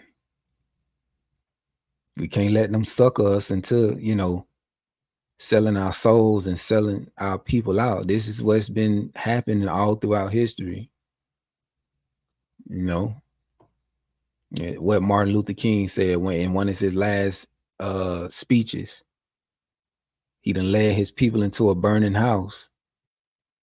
You know what I'm saying? Some people say he didn't know, but then he found out he was being used. And some people say that he was with the CIA or was recruited by the CIA the whole time. Same thing with what's her name? Rosa Parks. She was CIA. Telling you. Yeah, a lot of people don't want to believe it, don't want to accept it, but it's the truth, man. It's a lot of agents. It's a lot like in these Hebrew Israelite camps, in these Christian churches, it's a lot of agents, and they playing their part. You would never know. You would never know, but they all around. This is why you have to be careful. Be careful, and you have to use discernment. You have to. You remember me telling y'all in some of my I think the last couple of lives, I was telling y'all about the people who reached out to me on Instagram and how they wanted to come out to the land and do a tiny home tour and all this and that. You remember me telling you that? I respectfully declined. Why? Because I don't know y'all. You know what I'm saying? I appreciate the you reaching out and giving us the opportunity or whatever. But at the end of the day, listen, where we at, man, it's sacred. It's sacred. And I don't care who it is. You know what I'm saying? I just don't care. I can do my own tour. Let me, I can do it. Same thing. I can do it even better than y'all do it. I got a camera. I can record me going through my house, showing you all the features and everything, and I can submit that video to you and you can put it on your page. How about that? You feel me? But no, I'm not letting them come out there. You feel what I'm saying? So that's just how I feel about it. Now, I want a second. I want to play another clip. I don't know why that pulled up. I want to play another clip of let me see if I got it in my email. No, the injection. No, it downloaded again. Oh, here we go. Here go the other clip. Here we go. Okay. So look at this.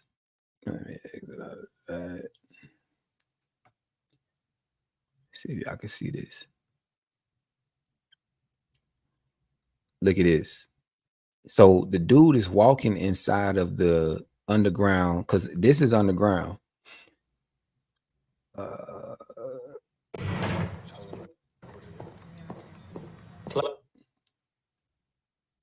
Okay, I want y'all to see this right here. So they watching them.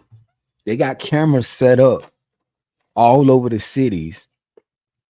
They got cameras set up all over the cities or whatever. So they watching them. Okay.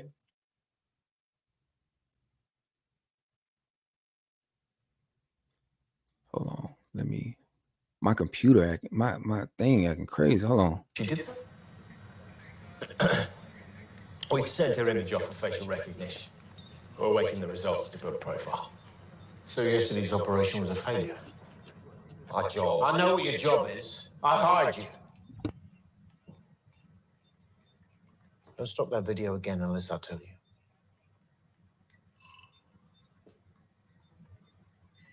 How are they finding each other? Someone must be helping them.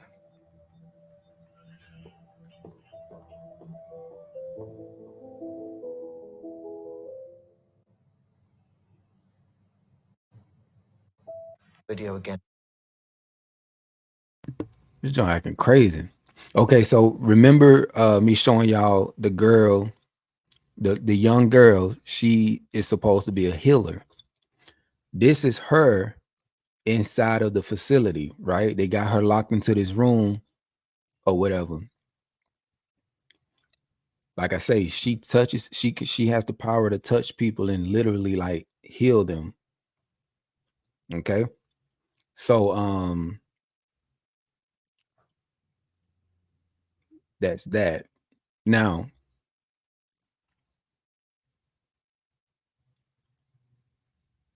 we got Supercell. Want y'all take a look at that sign up there. Okay. See what it says? Hold on. Dang, man, why my computer acting like this? Hold on, y'all. 1 second. Stop, bro. Hold on. Something going on with my computer. What the? I think they messing with my computer, man. Cause I'm losing control of my computer. This junk is acting crazy.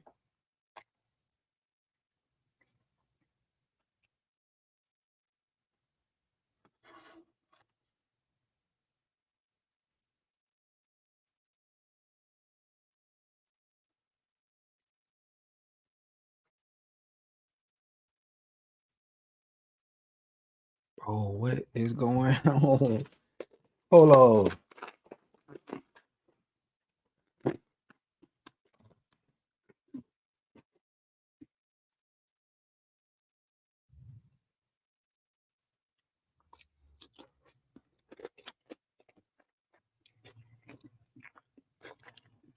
Mm.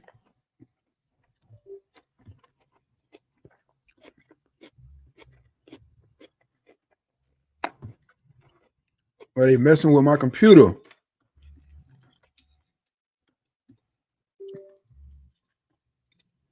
You know how your phone drop? You know how your phone drop in water?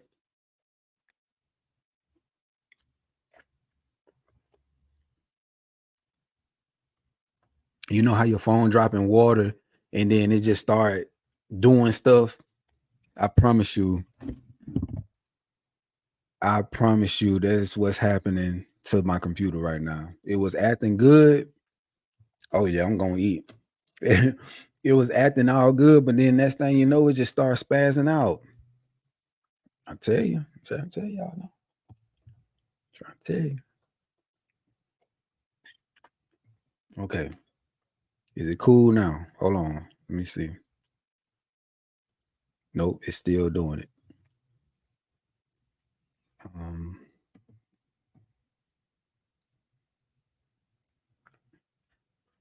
Hold on 1 second. Y'all bear with me. I'm trying to get this jump right.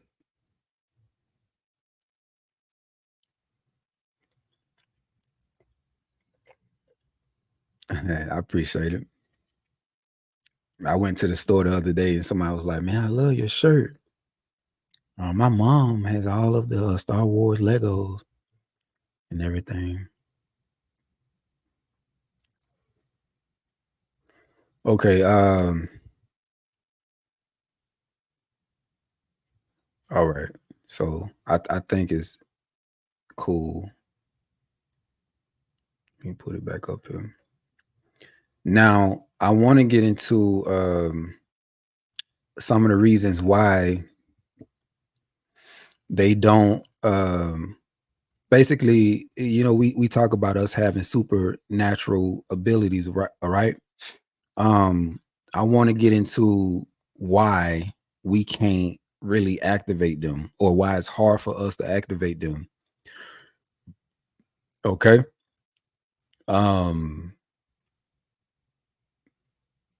And I kind of want to go off this. This clip. Like you said, you saw Boys in the Hood. That's exactly what I'm gonna play. Right now, I'm gonna play it and just listen because we finna go somewhere with Why don't y'all take a look at that sign up there? See what it says? Cash for your home. Hold on, let me. You know what that is? Billboard. What are y'all, Amos and Andy? Are you stepping and he's fetching? I'm talking about the message, what it stands for. It's called gentrification. It's what happens when the property value of a certain area is brought down. Huh? You listening? Yeah. They bring the property value down. They can buy the land at a lower price. Then they move all the people out, raise the property value, and sell it at a profit. Now, what we need to do is we need to keep everything in our neighborhood, everything, black. Black owned with black money. Just like the Jews, the Italians, the Mexicans, and the Koreans do. Ain't nobody from outside bringing down the property value. It's these folks shooting each other and selling that crack rock and shit. Well, how you think the crack rock gets into the country? We don't own any planes. We don't own no ships. But we are not the people who are flying and floating that shit in here. I know every time you turn on the TV, that's what you see. Black people selling the rock, pushing the rock, pushing the rock. Yeah, I know. But that wasn't a problem as long as it was here. Wasn't a problem until it was in Iowa and it showed up on Wall Street where there are hardly any black people. Now, if you want to talk about guns, why is it that there's a gun shop on almost every corner in this community? Why? Tell you why. For the same reason that there's a liquor store on almost every corner in the black community. Why? They want us to kill ourselves. You go out to Beverly Hills, you don't see that shit, but they want us to kill ourselves. Yeah, the best way you can destroy a people, you take away their ability to reproduce themselves. Yeah. Who is it that's dying out here on these streets every night? Y'all. Yeah. Young brothers like yourselves. What am I supposed to do? Fool roll up, try to smoke me? I'm gonna shoot the motherfucker if he don't kill me first.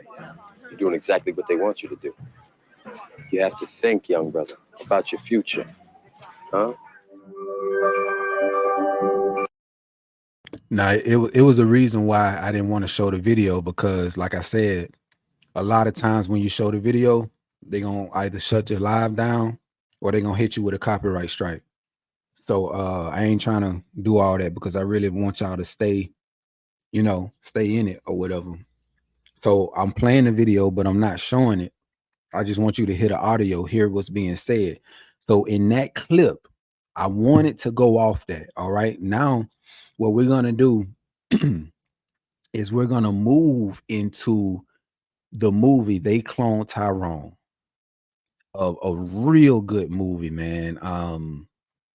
Real good movie. So some of the things what we want to note from this clip, right? He talked about gentrification. He talked about basically all the different things they set up. They set up liquor stores. They set up you know, gun stores, right? When it comes to the drugs, crack, cocaine, all the drugs. We know who brought those drugs in. CIA. Okay. It's a reason why, though.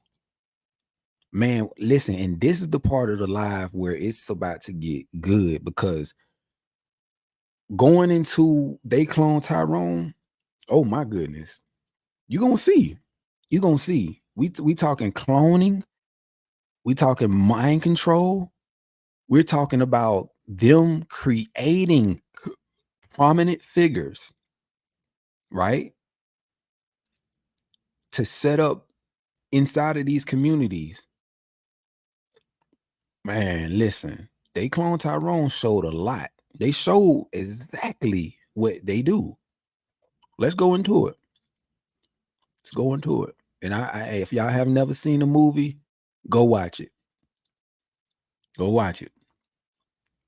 Out of all the movies and shows we talked about today, watch this one. Okay, storyline. A pulpy sci-fi mystery capper in which an unlikely trio investigates a series of eerie events, alerting them to a nefarious conspiracy lurking directly beneath their hood. Okay, that's something y'all need to know and understand. Now, we have heard about these underground cities in places, it's all across the United States, not just the United States. In the UK, right? In Europe, they got them. It's all over the world. There's underground cities. There's deep underground military bases where a lot of this stuff is taking place. That's where basically those who run the world, that's where they at. They underground. Okay. And as a truck driver, I can attest to this, because I remember that when I was on the road, I got a load where I had to deliver it. I had to go to Missouri. And if those of you who know, Missouri have like caves. They got caves or whatever, right? That truck drivers have to go down into and deliver. Okay. So I'm telling you, they got underground cities, man.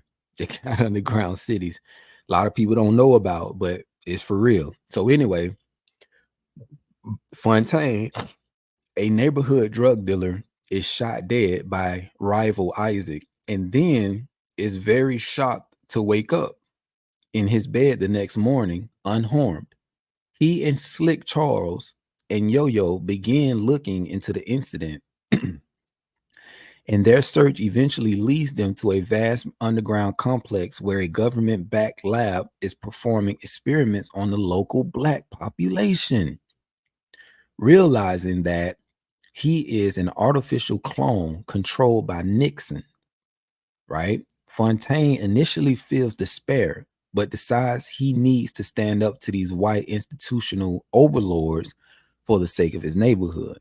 All right. Now let's get into it. Let's get into it.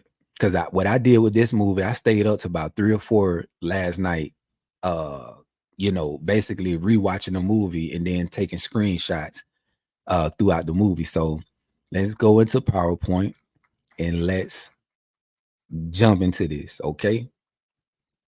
Now, what we at? Hold on, somebody said, Kia, you said church scene, clubs, music, perms. That movie was a smack in the face. Yeah, for real. But they know people are gonna watch it and just think of it as, oh, this is entertainment, whatever. You feel me? Even when people, let's just say people that's woke, even when they watch it and they probably telling their friends and family, you see this was really going on, da, da, da, da, da. And then after they go off, they back to doing whatever. See, when I watched it, bro, I'm telling you, see, it's about seeing things and then saying to yourself, okay, it's just more confirmation for me to keep moving, me to keep doing what I'm, you know what I'm saying? Keep just moving in silence, just moving, doing things, making stuff happen behind the scenes. I don't watch this stuff just to be watching it, man. I the same way I treat books, I treat movies and TV shows the same way. I don't watch it for the entertainment. I watch it to see the symbolism, to see the messages, all that. I even learn a lot from watching them too, especially post-apocalyptic movies, right? How to move and navigate in this world, you know what I'm saying? So let me show y'all this real quick. All right. Now, in Tyrone, they clone Tyrone, right? This scene right here was after they discovered that that was an underground lab or whatever, right? Because when that's when he went down there and saw his clone self all shot up. Okay. Now, in this scene, they go to the chicken restaurant. They go to the chicken restaurant and they eating the chicken. And then he says that basically they telling jokes. And see, Fontaine wasn't programmed to smile or to laugh, right? He was to be a thug, to always be serious. So when they started eating the chicken, telling jokes, Fontaine was laughing. You know what I'm saying? So Jamie Foxx, he was like, hold up, I never seen you laugh before. Never have I seen you laugh before. And then it clicked. Something is in this chicken that's making people laugh, right?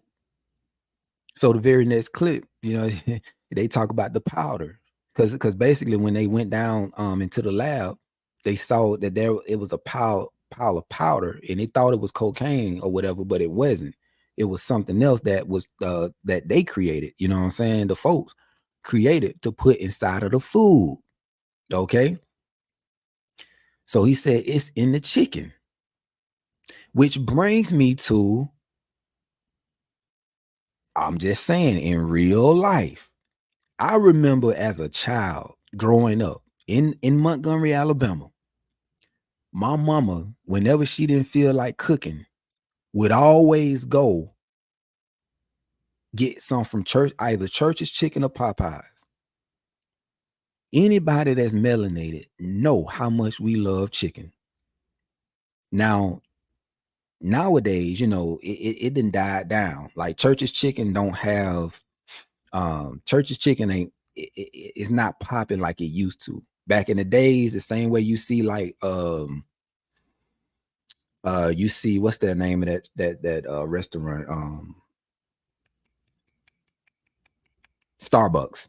How the cars be wrapped around. That's how Church's Chicken and Popeyes used to be back in the day. I don't know what it is like now, but I'm telling you, Church's Chicken, Popeyes are in every black neighborhood. All the hoods, all of the bad sides of towns, they got Church's Chicken and Popeyes. All right. Like I said, I remember growing up eating boxes and boxes of Church's Chicken. And then too, you can tell who they market this to, right? Because especially with Popeyes, Louisiana chicken, they use this lady who looks like us, put her in commercials. Yeah, y'all gotta eat this Popeyes. Y'all gotta try this chicken. We love that chicken. You know what I'm saying? So it's just the programming, the spells that they cast on us through television. You understand? They put somebody who looked like us up there, and we see them. We're like, oh, you know, it makes me want to go and eat this chicken. I used to work at Popeyes. I know how they got down in the kitchen. You know what I'm saying? They didn't cook that chicken like from scratch. This stuff comes to the restaurants in bags. I worked at McDonald's too. That's not real meat. That's human meat mixed with some other stuff. You understand what I'm saying? They put it in these, they package them in these boxes and they ship them to these restaurants, right? I worked in them. I'm trying to tell you now. I know how it works. But it's just, man. And then look, y'all remember when Popeyes and Chick-fil-A had that whole chicken sandwich thing going on? Look how many people was online on social media just eating it up, man. Eating it up. It ain't just the chicken though. It ain't just the restaurant. It's in the cereal. This is a clip from the movie. I'm talking about they was showing you everything that they was putting the drugs and stuff in that we consume, right? Why you think they made food so cheap? Like I'm talking about all the bad food. People that's in these low income neighborhoods who are on food stamps, right? Who you be seeing in the grocery store with a cart full of like just, oh my goodness, like just the most unhealthiest stuff you can think of. That's what they want. That's the stuff they want you to go after. I'm showing you all the stuff. I'm showing you all these things that are hindering our people from elevating to those divine states. Right? I remember when I was young as a child, my favorite cereal was Fruity Pebbles, Cocoa Pebbles, Captain Crunch, Frosted Flakes. I was a dangerous cereal eater, right? Whenever I ate cereal, I used to eat it like 5-6 times in a day, right? Because my mama would always have like 2 boxes of this, 2 boxes of that, you know what I'm saying? So I was just going through them like crazy. And with Frosted Flakes, oh my goodness. Now we ain't even get on sugar. Oh my goodness. Listen, whenever I fix Frosted Flakes, I used to dump sugar like in my bowl. You dig what I'm saying? Dump sugar in that mug. I'm talking about we used to eat so reckless, man. So reckless. And if you look in all these stores, all this is death. All of it. Death. Stay away from all this.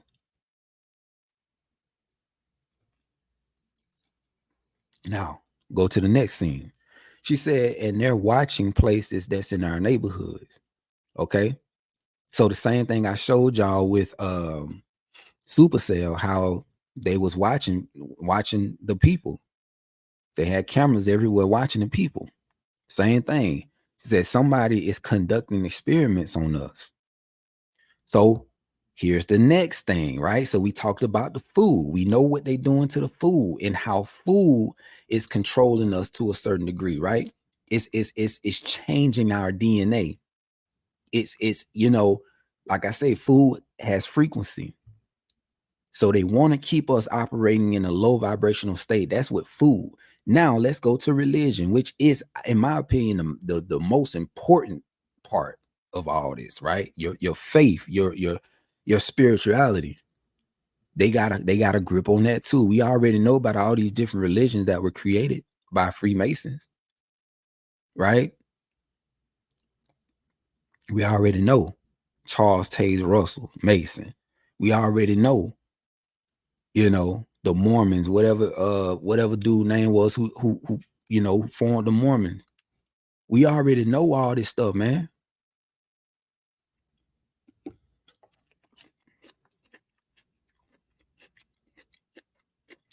And then Christianity and Constantine. This is the number one way, in my opinion, that I need to stop eating and talking. This is the number one way, in my opinion, that they've been able to keep control over us spiritually. They said they train these pastors to get up there. You know what I'm saying? They train them to talk like that and speak like that. They train them. They know how to play on the emotions of people, man. They get the people all riled up. Yes, Pastor. Preach, Pastor. Say it again, Pastor. Yes, Lord. Yes. You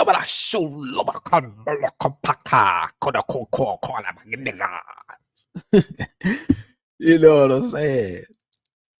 And that's how people be looking in the church. Yes, Lord. Then they break out and praise dance. You know what I'm saying? All of this, man, it's something behind all of it. And so there's a part in the movie where they show the same thing, how they got cameras everywhere watching. And it goes even deeper. Just like I said earlier with the phone calls. Here's a man listening to this girl complain about her boyfriend, right? He's just sitting there listening to the whole conversation. And then he's documenting. It appears Keisha and Daquan have called it quits. Keisha claims that she'll never speak to Daquan, broke ass, again. So then I can't really read. She says to reiterate her disagreement or disappointment, something. But anyway, they writing everything down. You know, they collecting data. Okay. And then see, I tell you what's so cold. They'll do all this, right? It's the same way. Let's say, you know how we be on the phone, right? And we be on the phone talking about different things. And then boom. You ever notice when you get on social media, you start seeing what you talked about. You know what I'm saying? You start seeing, hold up. I'm seeing ads now of stuff that I just said I was just talking about. So they put them ads in your face, right? Man, I'm trying to tell you, man, like it is crazy. It's crazy. Crazy now. Art imitates life. Trying to tell you. Hold on, and then look. Let me go back to it.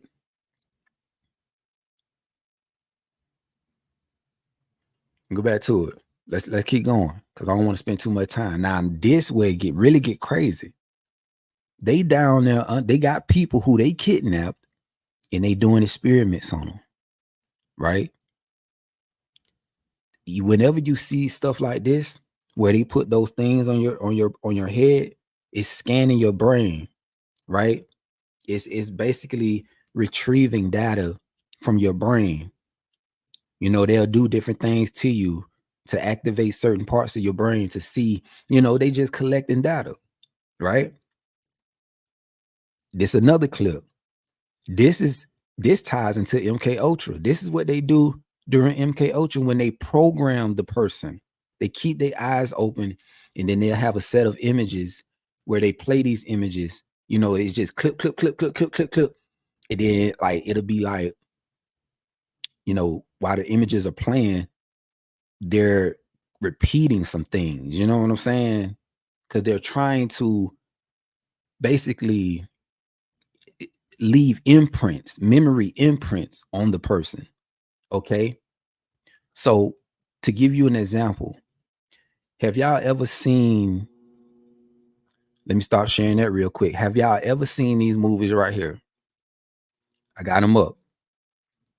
You ever seen this movie called The Island? Right? Set in a dystopian future, a group of people work in a facility essentially as slaves. They do have an incentive though. A regular lottery is held, and one of them gets to leave the facility and its restrictions and move to the island. Anywho, let me show you from the movie. I'm not gonna show you the clip, but just listen, because they were clones. Hold on. No, that's not the. It's not what I want to show you. Hold on 1 second. 1 second.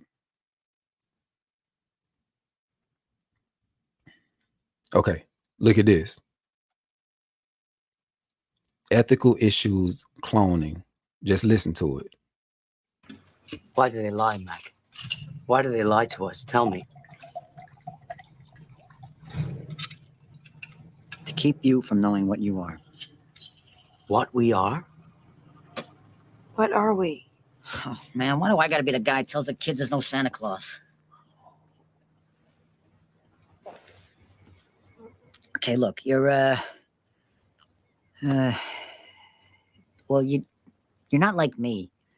I mean, you're not human. I mean, you're human, but you're not real. You're not like a real person, like me. You're clones.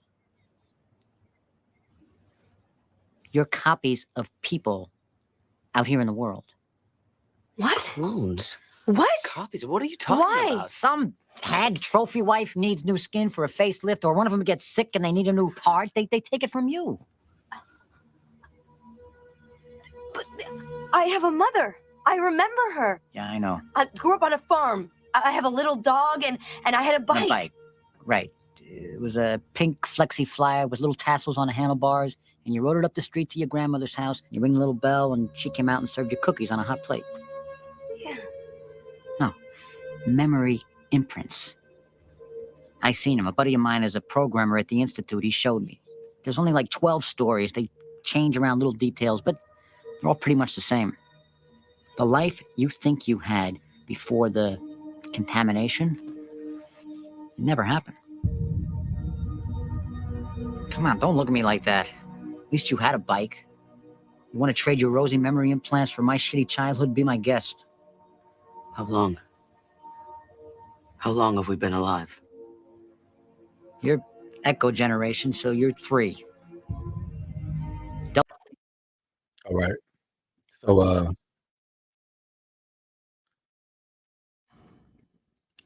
so he just goes on to explain to them like the reason why they were cloned, you know what I'm saying? But yeah, and but to show you basically what we were seeing inside of they clone Tyrone with the mind control and how they was like implanting like memories inside of them and stuff like that.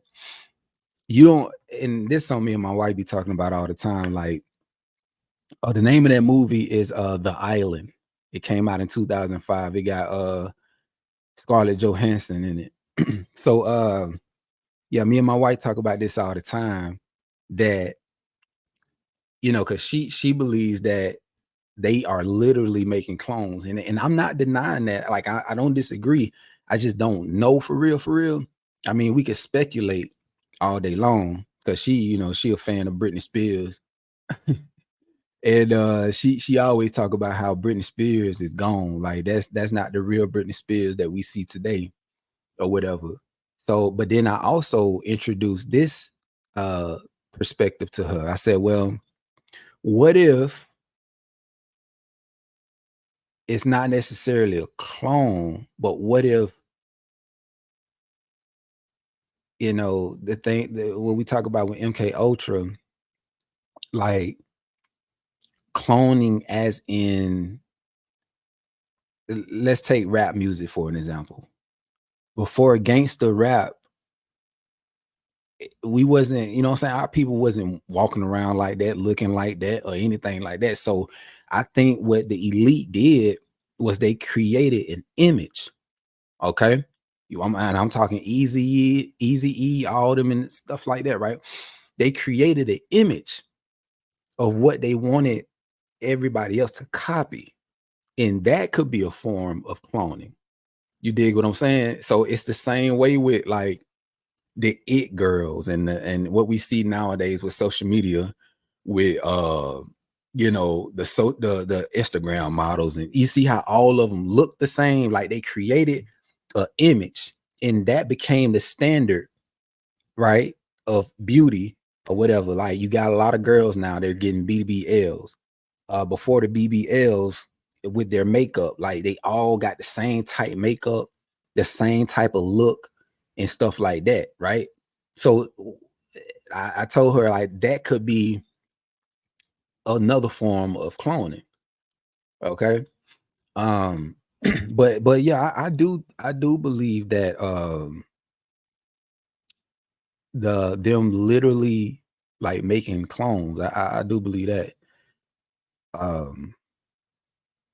But let me keep showing y'all though, because that was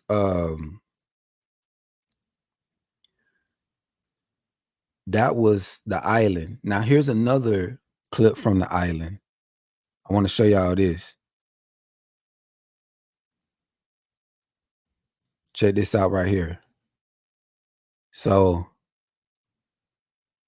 deep down underground, this is what they show in the movie. You see all these bodies. Some of them are just, you just see like the nervous system. Some of them are completely, you know, in their skins and stuff like that. But yeah, all these, you see this?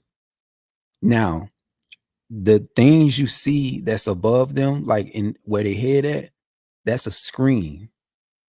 So what they're doing is,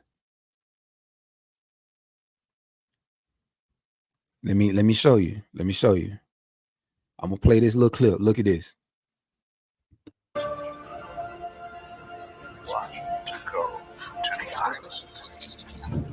You see that?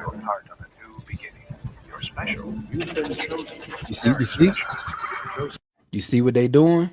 They programming them, right? This is the same thing they do with MK Ultra. And to give you a better example of what I'm talking about, you remember this TV show? A lot of y'all probably don't remember this TV show right here, but it's called, oh, let me pull it up. It's called Dollhouse. Yeah. So look at this.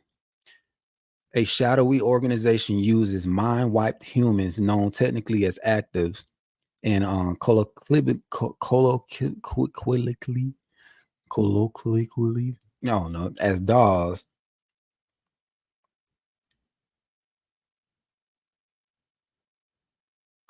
Who are imprinted with false memories and specialized skills for various tasks on behalf of paying clients.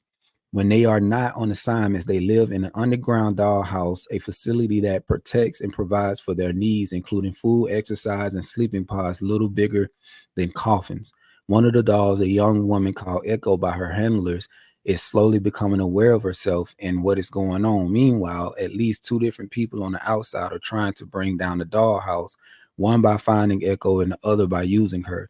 So in this movie or TV show, yeah, it's just, you know, just showing you. In this right here, if you ever looked into like the Illuminati or whatever, they talk about sex kittens and stuff like that. Prime example, they kidnap girls, these young girls. Some of them, you know, they rape, they torture, they take their organs and all type stuff. But the others, what they do is they program them to be sex slaves for rich, super rich people. Same thing with children. This is what they do. This is the reality of the world we live in. This MK Ultra mind control is crazy. Crazy. So yeah, so going back to and then there was another one too. I'll show that one later. But let's see. Oh yeah, Resident Evil. Yup. Hold on. Let me share this. Hold up. Let me go back to window. Okay. All right, let's go back to it. So yeah, so what I just showed y'all, this is what's happening here in They Clone Tyrone, right? They putting them on the MK Ultra mind control. Now, just like in Supercell, I didn't show these clips in Supercell, but the same thing you're seeing here in They Clone Tyrone, where they got the girls or the people in these facilities underground, you know, caged up or whatever, that's in Supercell too. Okay, now peep this with the music. Let's talk about music and how music affects us. Now, here you see on the screen, they showed this clip, right? And so they understand frequencies, they understand vibration, they understand that words have power, right? And you know, as me being an artist, I know how powerful this is, right? I know that some people who do music, they don't understand how powerful of a gift that is. You can literally make something that can have an impact, a negative impact or a positive impact on somebody. That's why I say, you know, as an artist, we got to be careful of the words we use, you know, when we making music, right? Because we want to, like me personally, I like to speak life. I like to uplift, you know what I'm saying? I like to speak from experience. You know, I like making music people can relate to and things of that nature, right? And promote just positivity and all of that, because I know how powerful it is. So here they show you, they got a low vibrational song called Killer Mother. You know what I'm saying? And in that song, this is what you see.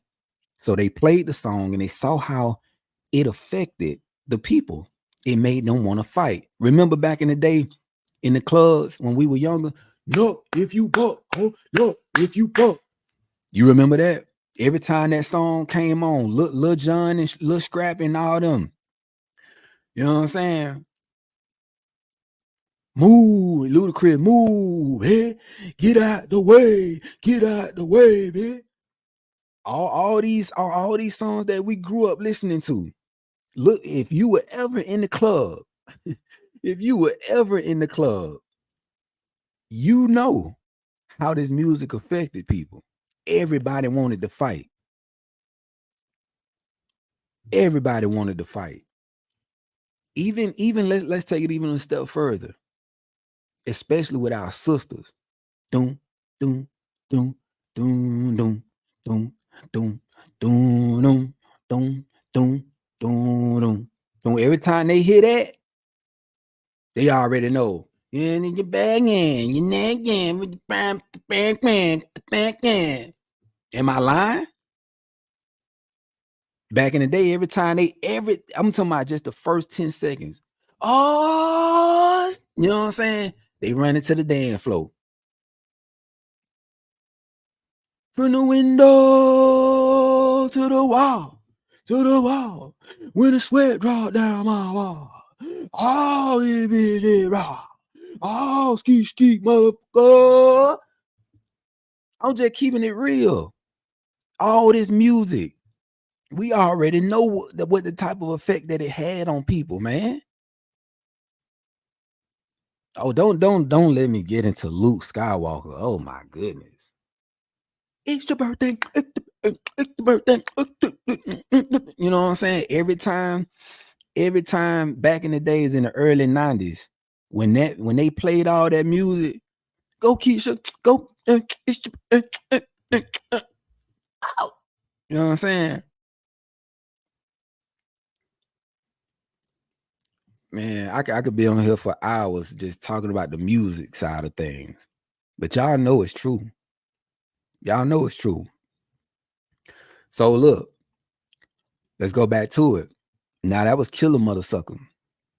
And we saw how they were fighting each other, trying to kill each other. But then they switched it to I Need a Hug, right?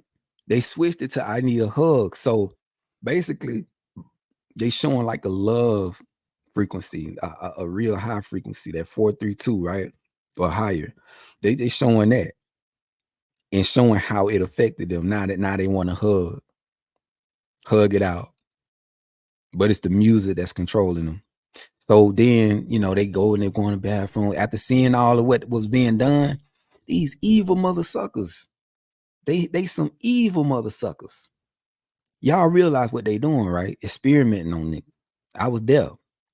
The chicken, the communion, the perm. Oh, I forgot about the perms. I know somebody mentioned it in the comments, but yeah, the perms in the hair, right? Man, the stuff they putting in your head, man, come on. Why they doing all this? To control us. To control us. That's why they doing it. To keep us down, to keep us acting like animals. Because when you're in the animalistic state, it's easy to control you. It's easy to predict your movements and what you gonna do.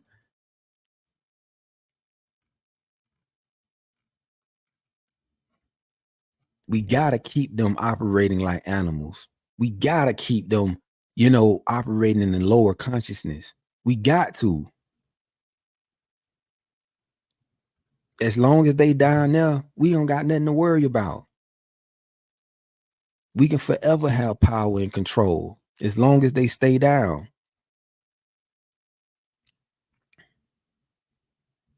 Right?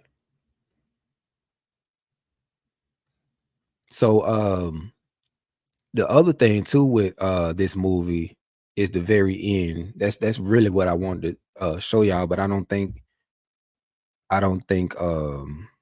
you said many today have cancer. Yeah, even like my mama, you know what I'm saying? I ain't trying to put my mama out there, but my mama got alopecia. Same thing that Jada Pickett got. But I know from seeing, like, back in the day, my mama used to get perms. My mama used to put perms in my hair whenever, because when I had, but I didn't do it a lot though. But I had a fro, right? Big fro, and I wanted for my hair to be straight a lot of the times or whatever, right? So my mama would perm my hair before she braided, or either that or it was the hot comb or a hot press or something like that. I can't really remember all of them, but yeah, perms, man. And even for men, we talking about perms, but what about the relaxers? What with the S curls and everything? All the stuff they had in Walmart with the black folks on there. We want to get the curls and the man. I'm telling you, bro. Just looking back, like we were just so lost. We were so lost. Lord have mercy. Man, we were so lost, man. But yeah, that's the reality of it. It was something else I want to play for y'all, and I'm about to close out in a minute, but so at the end of They Clone Tyrone, well, hold on, let me see. Listen to this. Listen to this. This was a clip in the movie. And a drug dealer walk into a bar. Hold on. A hoe and a drug dealer walk into a bar. So you the nigga in charge. Everybody's got a boss. Mine's a real hard ass. You two would really hit it off. You see, I'm just the guy back calls when there's a mess that needs to be cleaned up. You should think of me more like mall security. Except for a really, really big mall. Mall security? Y'all torturing people down there. I'm not torturing anybody. We're researching, experimenting, doing science. For the greater good, I might add. Oh, so you Kevin Bacon. Follow man, motherfucker. Telling lies in America? America was an experiment. Big idea cooked up by aristocratic ideologues living in mansions built by slaves. When they checked out, they left us with the bill. A country constantly at war with itself. No common ground, no dialogue, no peace. We're all on the same page, and we're not ripping each other's heads off. And all of this has a chance to work. And that's what we strive for. keeping the United States united. Owning pimps and drug dealers? Everybody's got a part to play. In order for us to continue our work down here, this place has to have a certain flavor, quality of life. Je ne sais quoi. The fuck is you talking about, man? We're in a trap. And you use us to keep it that way. Well, if we were to pull you all off the street, there'd be 3 Starbucks here by Tuesday. And there goes our control setting. So, yeah, we use you to keep the place, well, undisturbed. You see? You see what I'm saying? So going back to what I said, you look at all the different things. You look at your churches. You look at your communities, right? You got pimps who are in control over child trafficking. I mean, not sex trafficking and everything like that. You look at your pastors who are over the people who go to church, right? They pimping too. You go to your doctors. I mean, you name it, man. They got people set up, and all these people are either Masons, they in the boule, they with it. They with it. But they created all these people to play these roles and be in these positions, right? To basically, they created a game, man. Like it's crazy, like it's deep. These people are diabolical. Let's us experiment on good people here at the base. So the only reason I exist is to keep the place fucked up. Fontaine. Don't go glass half empty. You're a goddamn patriot. As far as I'm concerned, you're Captain America. So, what now? Is that a trick question? No, man. We've got a choice to make. And the way I see it, you've only got 2 options. Option 1, Chester here kills you. Option 2, you do nothing. You go back to your regular lives. Do what you do best. Look the other way. I gotta say, option 2 sounds pretty fantastic. What do you think, Chester? Chester agrees. A real Sophie's Choice moment. Yeah, I see that. So, what's it gonna be? 3, Olympia Black. Olympia Black. I say those words, and you do what I tell you. I know it's unpleasant. Control. Feeling powerless. We all take autonomy for granted. But I really need you to understand. I need y'all to listen to what he's saying. He's talking about autonomy, right? And notice he called out a couple words. And when he said these words, basically it shut down the nervous system of the person or the individual.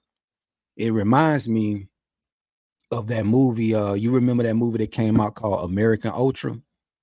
You remember in that movie how the lady who was working for the CIA, when she caught wind that they wanted to kill the person who was on the MK Ultra mind control, she took it upon herself to go and find him. And so she found him at this store he was working at. And so basically, they end up talking. And then before you know it, she said something. She said a word and it activated him. You know what I'm saying? This is what they do when they put people on the MK Ultra and all that. But he just saying that y'all, you underestimate the the autonomy or whatever. Your position.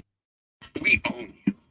That gold chain around your neck, that sweet fine girl, that 45 in your head. The only one with a gun, motherfucker. Unfreeze him, or I put a bullet through your fucking teeth. Fontaine. Fontaine, point that gun to yo-yo.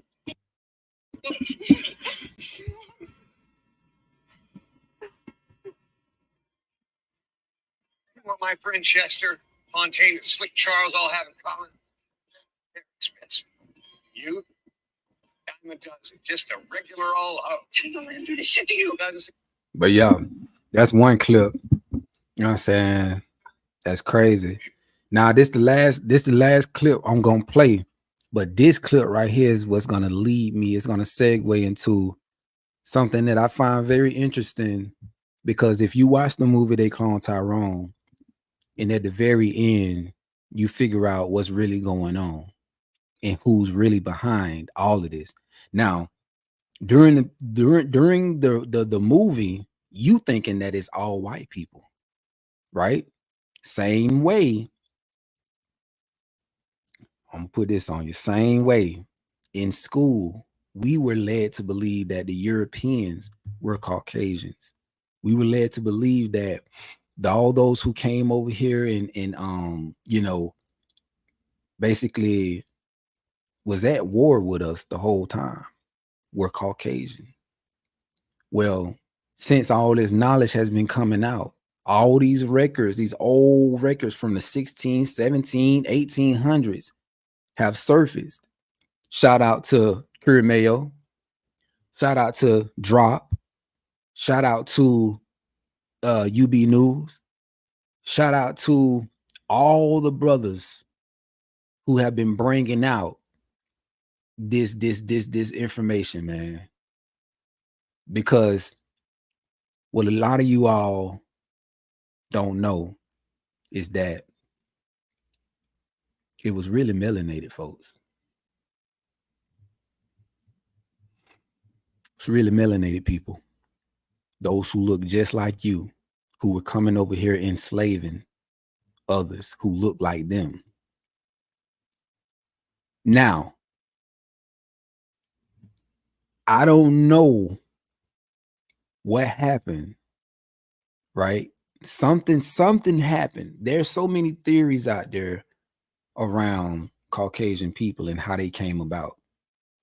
Because they're new on the scene. They're new. All this Jacob and Esau mess, that's not Esau. That's not Esau. They're new, right? The whole world was full of melanated people at one point in time. Caucasian people, Asian people, they're new. Okay? This is just the truth. Now, they're going to get into genetics. Listen to this. At the very end of the movie, he's going to talk about it, and I'm going to show you something. This is the one who created, or who because Fontaine is a clone. He's the clone of the person who created this whole thing, which is a melanated man. Look at this. Me. Look at this. Hold on. You. Me. No.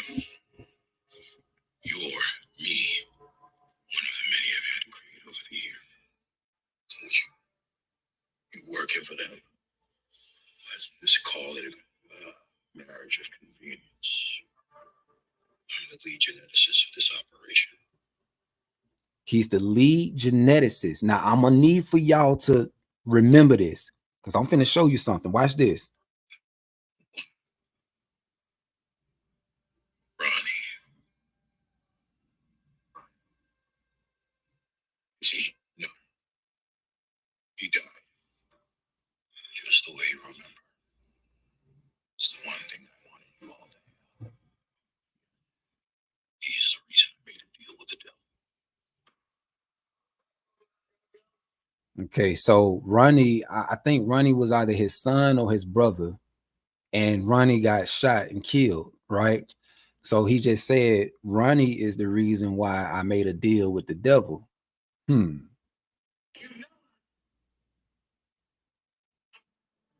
Is he Fontaine, the powers that be, the invisible people above me who pull the strings weren't getting the results they wanted? Years of experimentation, billions of dollars spent, yet no true peace in America. Air products, songs on the radio, fried chicken, clones, maintaining the charade. Short-sighted, waste of resources. All because they couldn't see what's so obvious to you and me. It's not enough to think the same. We have to be the same. My work in the cloning initiative helped me track down 378 unique genes that separate you and your kiddos from your counterparts in the suburbs, the barrios. Once I sequenced them all, I approached my superiors with an addendum. I'm sure you're aware of our first test subject. In the lab, the tech, the manager, complete success. It's the areas. Stubborn. Now I know y'all probably can't hear what he's saying. He's talking about the test subjects, right? Because they've been doing experiments and they've been recreating or genetically splicing the black people, right? Or brown people. But he said he gave some examples, right? So the manager that works at the chicken restaurant was a white man who had an afro. All the white people that they created, I guess you could say, because the whole goal, he's going to talk about this, is to turn people from who were melanated and turn them into Caucasians or pale people, right? Through assimilation. So he's saying that our experiments work. The only thing is the hair. We got to get the hair right. And he said that the hair is stubborn. You dig what I'm saying? So how do we make it to where they have straight hair? It's so interesting because I'm gonna speak on it a little bit later. I'm gonna speak on it. Hold on. Has perfected the process. Niggas might notice if they wake up one morning with blonde hair and blue eyes. Blonde hair, blue eyes. This won't happen overnight. It'll happen over generations. Now, I want y'all to think about something. Remember, I did a live. I think it's still on here. I'm gonna go back and see if I can find it. But remember in this live where I brought up the article where Benjamin Franklin, he was talking about the United States and how it was a bunch of melanated people here, and how he had wished that they can start like an operation or something like that to start, growing the Caucasian population. What could they do, to grow the Caucasian population? This is something that Benjamin Franklin wrote. Go look it up. Go look it up. So, like I said earlier, I don't know exactly what happened or what took place, but something happened with them messing with the genetics of black people or melanated people. It's a lot of stuff, man. I'm telling y'all, bro. It's a lot. It's a lot. We're at the precipice of our true next rollout.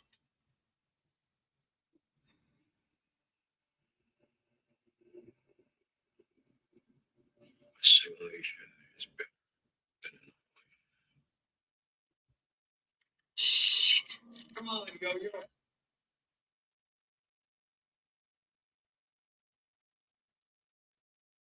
You see Fontaine, he was shot.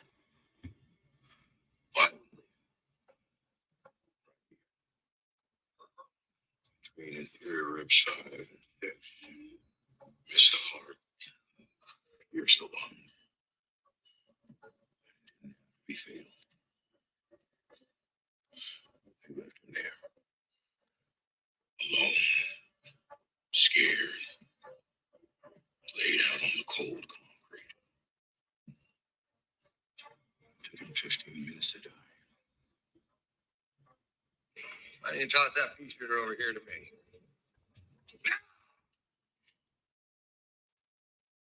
Blood. Hold on 1 second. You know, when I arrived at the morgue,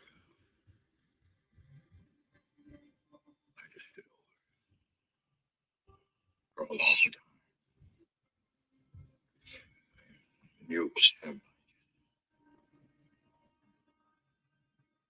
They couldn't be bothered to clean all the blood.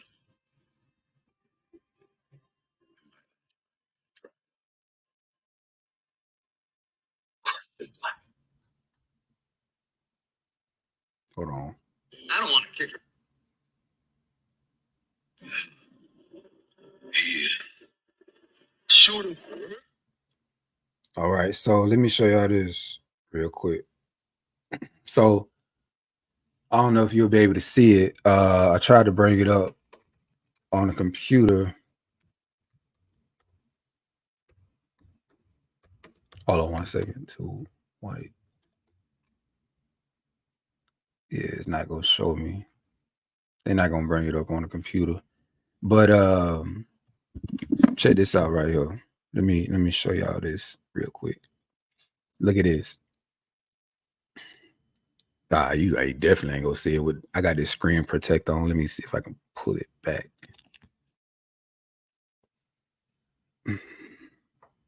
Now look at that, right?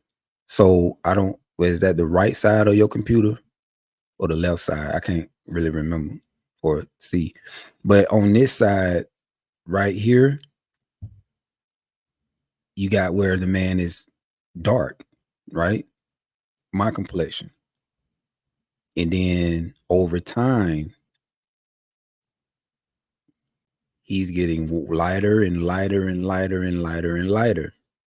Now, I'm gonna tell y'all this. What have we been seeing over the last 10, 15 years, right? And I talked about this in one of my lives. Somebody was saying that, like, you know, do they think we should date outside our race and all this and that? But they've been pushing, you know, interracial relationships and stuff like that for a long time now. They've been pushing it. And in all the commercials, you see a melanated brother with, you know, a Caucasian woman or whatever the case is, right? Now, there are a lot of people out there that this ain't me. I'm just saying, right?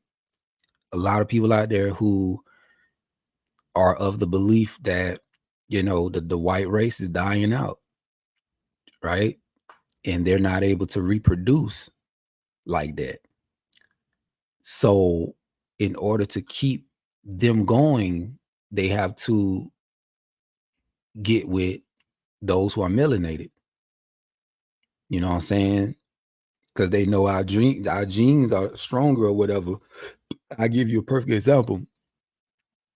My wife, auntie, is melanated, but she's light. She's lighter, right? She's lighter, and she's married to a Caucasian.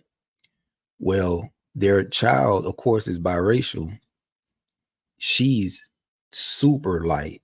Okay, so boom, she's biracial. She went to an all-white school. Her boyfriend is white. So if they have a baby, right, that baby's gonna be, you ain't gonna be able to tell that he had any black in him. You know what I'm saying? Because that's the goal. That's what they're doing, right? That's how they're able to, and like he said, it's not gonna happen overnight. He said it's gonna happen over generations, right? So you wash them out by integrating with them and you know what I'm saying, having babies, and then for those babies to get with somebody who look like them or you know, that's Caucasian or whatever, and just completely just wipe out the blackness. And so another thing too is the creation of white people. I saw some people talk about it in the comments, but I already had it pulled up. I was gonna go into it anyways. I want to go into the story of Jacob, or whatever his name was, right? It's interesting. It's very, very, very interesting. This, I'm not saying this is true. I'm not saying that. What I'm saying is that this what I'm about to read lines up with what was said by the leading eugenicist in the movie. This is interesting. According to the story, at the start of human history, a variety of types of Black people inhabited the moon. When a Black God scientist became frustrated that all those living on the moon did not speak one language, he blew up the moon. A piece of this destroyed moon became the Earth, which was then populated by a community of surviving, morally righteous Black people, some of whom settled in the city of Mecca. Yaqub was born a short distance outside the city and was among the third of original Black people who were discontented with life in this society. A member of the Meccan branch of the tribe of Shabazz, Yaqub acquired the nickname Big Head because of his unusually large head and arrogance. At the age of 6, he discovered the law of attraction and repulsion by playing with magnets made of steel. This insight led to a plan to create a new people. He saw an unlike human being made to attract others who could, with the knowledge of tricks and lies, rule the original Black man. By the age of 18, he had exhausted all knowledge in the universities of Mecca. He then discovered that the original Black man contained both a black germ and a brown germ, with 59,999 followers. He went to an isle in the Aegean Sea called Palin, which Muhammad identified as modern-day Patmos. Once there, he established a dystopic regime starting to breed out the Black traits of his followers, killing all darker babies, and succeeded in creating a brown race after 200 years. Yaqub died at the age of 150, but his followers carried on his work. After 600 years of this deliberate eugenics system, here we go with eugenics, the white race was created. The brutal conditions of their creation determined the evil nature of the new race. By lying to the Black mother of the baby, this lie was born into the very nature of the white baby. And murder for the Black people was also born in them, or made by nature a liar and murderer. All the races other than the Black race were byproducts of Yaqub work, as the red, yellow, and brown races were created during the bleaching process. However, the Black race included Asian peoples considered to be shared ancestors of the Moors. Whites were defined as Europeans. Elijah Muhammad also asserted that some of the new white race tried to graft themselves back into the Black nation, but they had nothing to go by. As a result, they became guerrillas. A few were lucky enough to make a start and go as far as what you call the guerrilla. In fact, all the monkey family are from this 2,000-year history of the white race in Europe. Now, it's like I told y'all, this is interesting, but I'm not saying that this is true, okay? But it is indeed interesting. Some of the things in here I could go deeper into. Like, for an example, it says the gorillas. Now, remember earlier in the live, we talked about growing up. Hold on. I think my children back.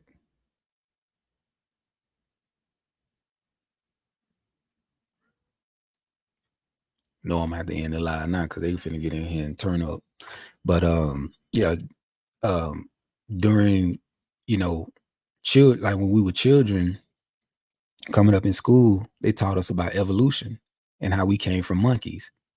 Now, it's funny that they would say that, but that was never talking about us. Okay, the original man, it wasn't talking about us.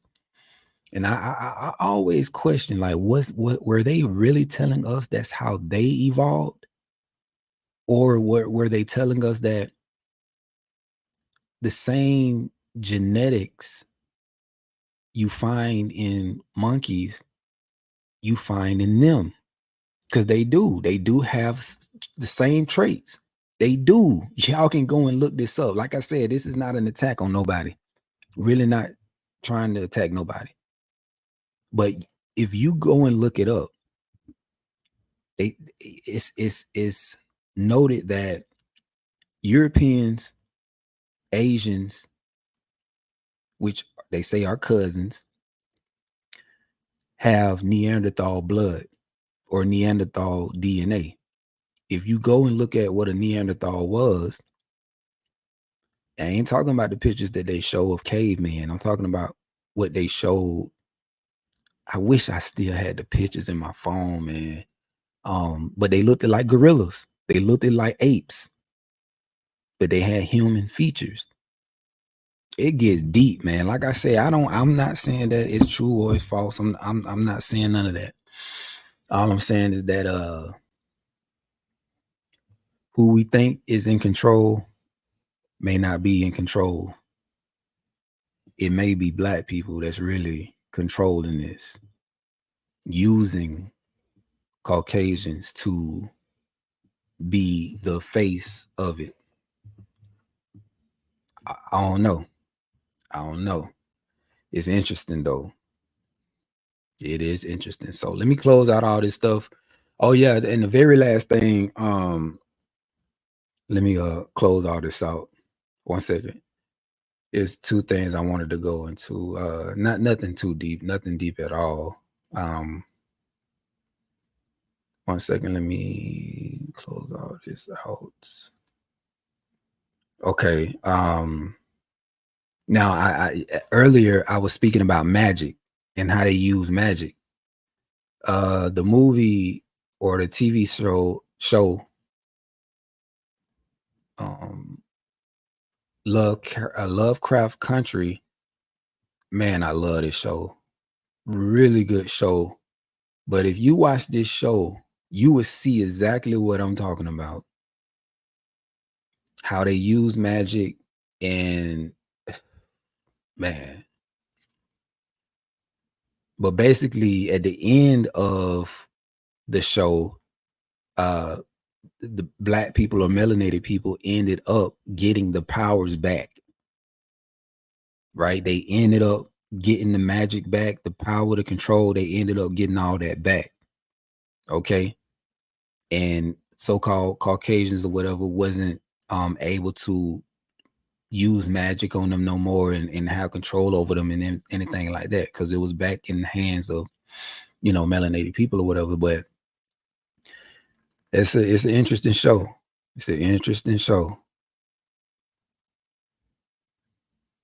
I hate they canceled it, but yeah, it was a good show. And then last, I was gonna go into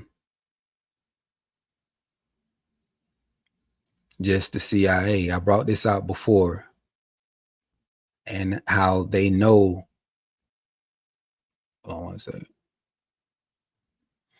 And the fact that they know how powerful we are.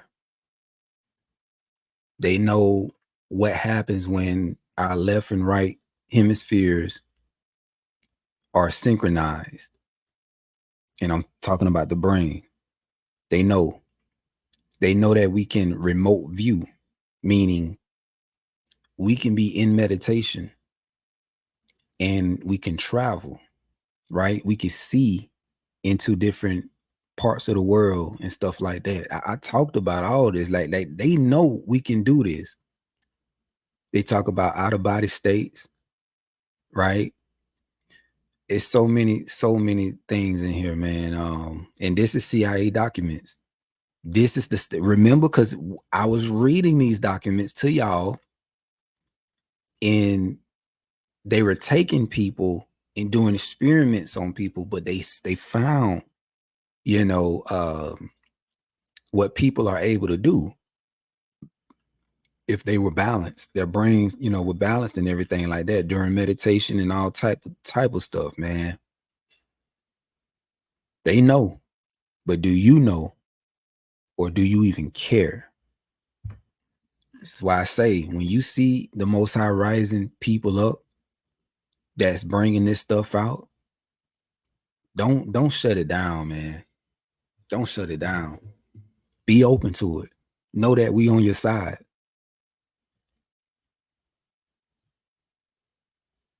Like I said in the beginning, they know who you are, but do you? They know how powerful you are, but do you? Y'all be so quick to shut down the information that we be trying to show you. The steps with that we try, we especially myself, you know what I'm saying? When it comes to working through your trauma and coming out of, basically resurrecting out of the flesh, using this body as a ground, right? Just same thing how I talked about the butterfly. We're no different. All we have to do is look out into nature. We're no different. Same thing you see a butterfly do, we can do. What I mean by that is they start out as a caterpillar. They start out as that, right? And then us, we start out as animal man and animal women. Okay? Intelligent man, intelligent women. But that's not all there is, right? Because even in the Bible, it talks about the different bodies that we have, right? So just like a butterfly, they start out as that and then go into the cocoon, right? And you read about the chrysalis and everything like that. And then they come out. They come out as butterflies. So we got to go through the same thing. We got to go through the same thing. So while we're in the cocoon, right, that's where we do the inner work. That's where we go in and we meditate and we face our demons and we overcome, right? We work through our traumas. We gain dominion and master ourselves in the cocoon. That's where we carry the cross. That's where we go through the process of sacrificing ourselves. Not literally, but that's what we got to do. And then, you know, we come out of the cocoon, we come out of meditation, we come out of all of it as divine beings, as our higher selves. We got to understand that, listen,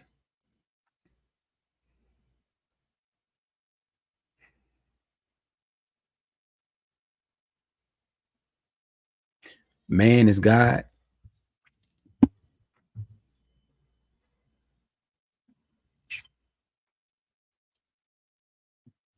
God is man.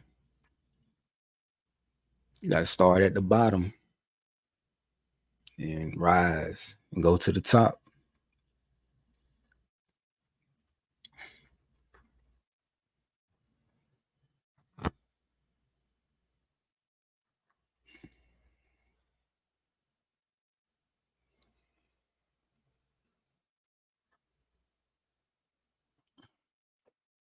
Yeah.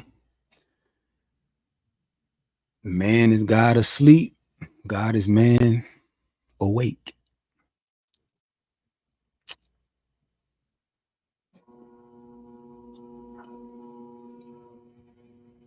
But yeah, I believe we can activate these powers. We can activate these abilities. We gotta learn, man. We gotta overcome sin. We gotta overcome this earth.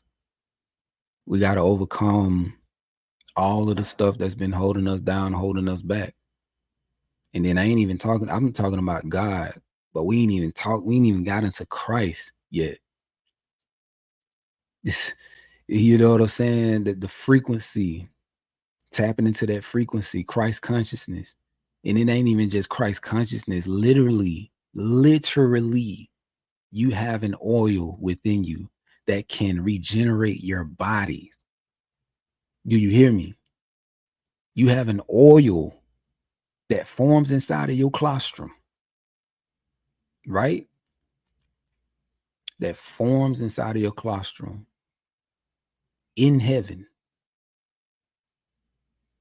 It makes its way down into earth where it saves the world. your organs, your glands, your nervous system by way of the cerebrospinal fluid. Yep. Goes down to different nerve channels. Pineal gland, man, pineal gland, son, pineal gland, electric, pineal gland, Joseph, positive, electric, pituitary gland, the moon, pituitary gland, magnetic, pituitary gland, Mary, pituitary gland. You know what I'm saying? Hey, these are the two laboratories the oil differentiates into. And then if you see the caduceus, the staff with the snakes going up, yeah, these are your nerve channels. The staff will be your spinal cord column, right? So this oil goes into Bethlehem or the solar plexus, the manger, okay? This area. And that's where it's born. That's where the seed is born.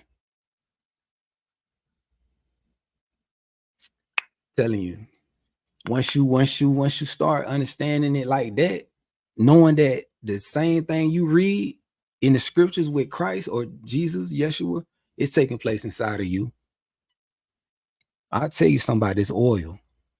If you let it do what it do, if you don't destroy it through sex, right? If you don't destroy it through alcohol,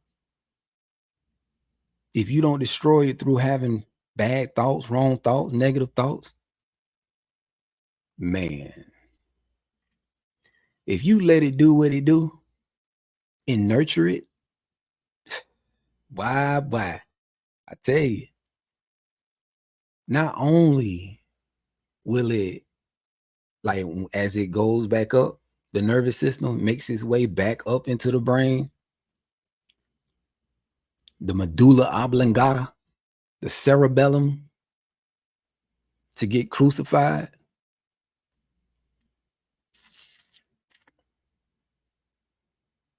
And when it, listen, when it gives light or fuels the light that's inside of your head, right? Creates enlightenment. Listen, not only will it awaken the dormant brain cells, all those who were dead in Christ will wake up. Not only will it wake them up, and your consciousness will expand. Bro, fam, listen. By having the Christ or being Christed, do y'all not realize that this oil is so powerful? Not only does it saves, and like I said, it regenerates you, but it makes it to where all the stuff that you were doing in the past, when you were in a low vibrational state, it makes it to you to where, like, you won't even be interested in none of that stuff no more, because it raised you up. You know what I'm saying? You're out of that flesh. You resurrected out of the flesh. You're enlightened now. So you have no interest in the same old things. You dig what I'm saying? It just does so much for you. It does so much for you, man. It increases your eyesight. It increases your skin. You know what I'm saying? It makes you, look, it renews blood cells. So many different things.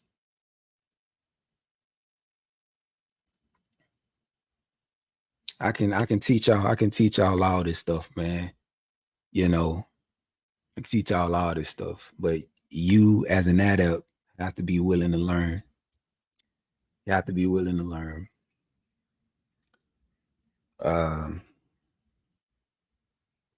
But yeah,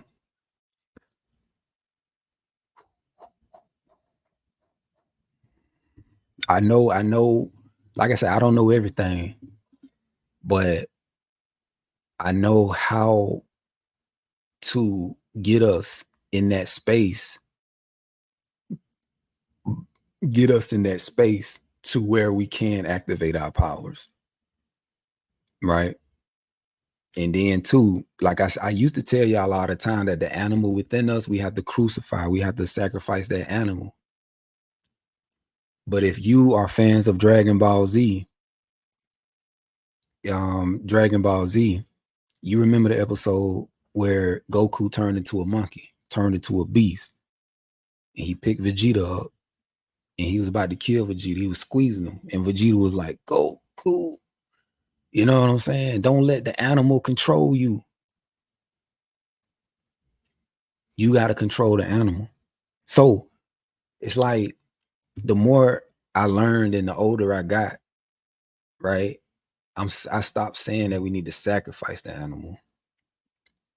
Because I mean, different cultures and different, parts of the world, that's what they'll say. They'll say sacrifice the animal, but I say tame the animal.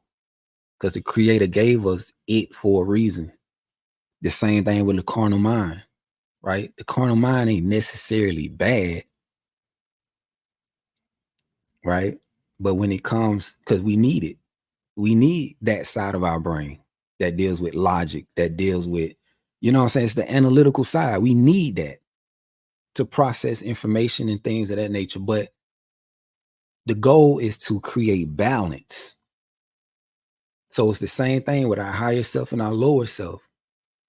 The goal is to master self, to find balance within yourself. There will be times where you need your animal nature. Yeah, there will be times, but if you can find a way to integrate it, if you can find a way to integrate your higher with your lower, oh my God.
Man, they kicked me out.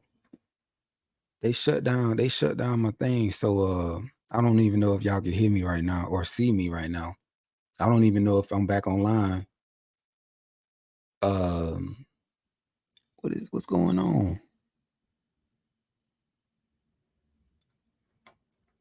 I don't know if it's my computer doing the same thing it was doing before. But with all of that being said, listen, y'all. I truly care about y'all. I really do. And I know some of y'all on here, I've exchanged numbers with, had long conversations with, listen, like I said, I care about y'all and I care about your well-being. You know what I'm saying? I don't have all the answers, but I do have a lot in my mind. I do have a lot in my head. Like I have a lot of information that I'm always willing to share.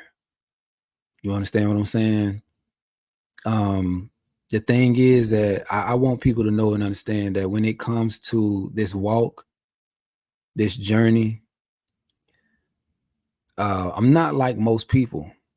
I'm not. I'm not religious at all. I'm not the type to force what information I've come across on people. You know, I really pride myself on looking into all of this information and chewing the meat, spinning out the bones, you know what I'm saying? Doing a lot of cross-referencing, just a lot of dot connecting, and taking all the things that I can apply to my life, right? Things that I feel that can help elevate me, bring me out of these lower states, right? So all of this knowledge and information I have, like whether it be chakras, whatever, however you want to pronounce it, the pineal gland, we could talk about all these things, but I'll never come from the standpoint of like religion. You dig what I'm saying? Like I never approach it in that way. Like if we have a conversation straight up, it's just going to be me talking about the actual science of it. And I'll go into like, telling you about the counterpart. Because yes, we have these physical things, right? All this stuff in our bodies, pineal gland, pituitary, so on and so forth. Yes, it's literal, it's physical, but they have a spiritual counterpart. Everything has a different nature to it. When it comes to your meridian pathway, right? Your glands, your 7 major glands or your chakras, if it's comfortable for you, I won't even use the word chakra. I just say your 7 major glands. And I'll just talk about the energy that we all have. We are electric beings, right? So if your body is in a degenerate state, that's where dis-ease is going to form inside of you. Inflammation, pain. You know what I'm saying? When your body is thrown out of balance, you're going to experience hell, worms, parasites. But if your body's in or let's just say, let's stick with that, then you're gonna experience the devil, or you know what I'm saying? You're gonna experience that. All things that come with it. But if your body is in a regenerated state where that energy can flow and you don't got no, you know what I'm saying? You're not gonna have no energetic blockages. You're not gonna have none of that.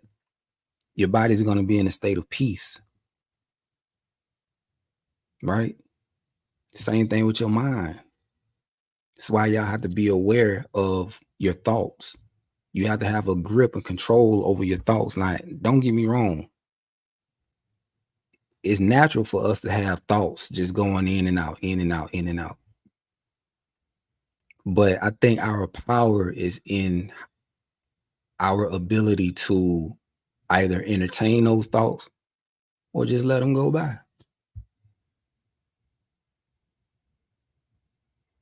Right? It's real simple. It's really, really, really, really, really simple, man. But like I said, you know, I'm that type of brother. I'm a student of life. I'm a student of life, you know. And like I say, whatever information I have, I'm willing to share. I'm gonna always be in your corner, pushing you, and that's what we need, especially in these journeys of ours, right? Because we don't have, a lot of us don't have communities. Right here, right now, y'all on YouTube, this is your community. All the people that's in here in the comment section, this is your community.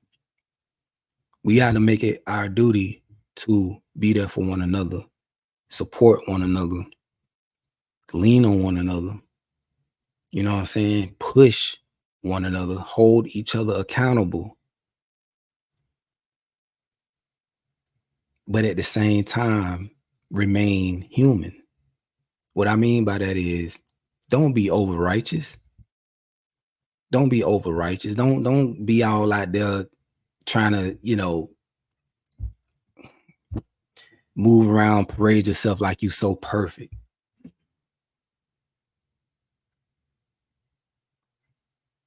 The same one people talk about, Yasha, Yeshua, Jesus, didn't move like that. He sat with the sinners. And I think a lot of people forget that.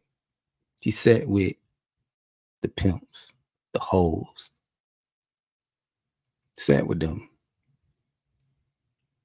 No, he didn't partake in what they were doing, but he sat with them. You know what I'm saying? Leveled with them, connected with them, and helped them and converted them just by being a light and just, you know what I'm saying, dropping gems on them. So it's the same thing. Y'all got to be just like that. Y'all got to be just like that. I understand when it comes to so-called paying holidays and all this and that, you know, we were told, you shouldn't be around your family. Don't be around your family. Don't, you know what I'm saying? But listen, at the end of the day, you can do what you want to do. But I would say if you were in a position to be around your family, to go around them, use that as an opportunity, man. Love on your family. Love on them. You feel me? Be a light. I guarantee you, man, you go to some of these family events, you'll be surprised. Your family be watching. And although every single person may not, you know, listen or hearken to what you got to say, there's always going to be one or two people, maybe more, that'll come up to you and be like, man, I'm proud of you, man. I'm proud of you, man. I love what you're doing, boy. You've been inspiring me. You know, you've been doing your thing. You holding your family down. I see you. I see you, and I love that because it's making me better. That's what I get all the time. I gave up on trying to somebody said my screen froze. Yeah, they messing with my stuff. But like I said, I gave up on just trying to force things on everybody. And I just started living it. You know what I'm saying? Just start living it. Stay in your lane. Continue doing what, you know, the Most High called for you to do. You understand what I'm saying? Just do you. As long as you doing you and you staying true to yourself, you being real, you being authentic, you being genuine, people, you know what I'm saying? Your love, your light, everything is gonna spread. People gonna see that God in you. You dig what I'm saying? So it does not matter over the years, yes, I know that I've been talking about some controversial stuff. The video I did on identifying who Satan really is. When I said that even Jesus or Yasha, whatever, had a Satan in him. Those with carnal minds heard that and was like, oh, this man done went off. This man done went off. This man said the Messiah had a devil. Oh my goodness. That's how they took it. But that's not what I meant. So when Yasha said that same way he came into this earth through this body, right? Knowing how this body is, the things that it's subjected to, the senses, this material reality, this world, the same things that we deal with, the struggles that we deal with, right? The temptations that we deal with, he dealt with, right? So when you look at the etymology of the word Satan, it just means adversary. It's not a literal being. It just means something that's opposed to something else. So when we talk about when we think about our thoughts, we got good thoughts, we got bad thoughts. Whenever we in a moment, in a space where we fighting with ourselves, we battling with our thoughts. Either we gonna fall or bow to those negative, destructive thoughts, that temptation. Oh, if you bow to me, I'll give you the whole world. Right? You can have all these things. That's that tempting thought. But hey, I wasn't sent here to do that. That ain't my calling. You feel me? But I am thinking though, like, okay, I know I could go that route. I got the influence. Look at all these people trying to follow me. I can be a king if I wanted to. And I can have all the riches. I can have all this stuff. That's not what I'm here for. I'm here to do my Father's work. I'm here to wake up the people. I'm here to enlighten the minds of people. So get away from me, tempting thought. I don't need all that. You know what I'm saying? I'm sticking to this. I'm sticking to the mission. So, like I said, yes, he had a Satan. He had an opposing thought. He was battling with his thoughts, battling with himself. Right? And we all go through that. We all go through that. You know, like I said, I've always been controversial, but people don't understand.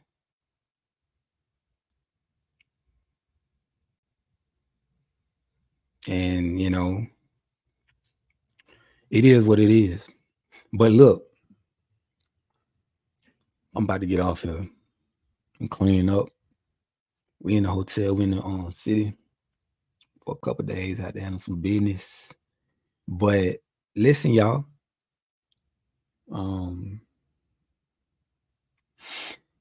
If y'all want to support or anything like that, you know, feel free to, you know, support in any way you can. Y'all do have to know and understand that we are living, you know, off the grid or whatever. And, you know, even though I know the Most High got us regardless, you feel me? There are things that we're trying to do.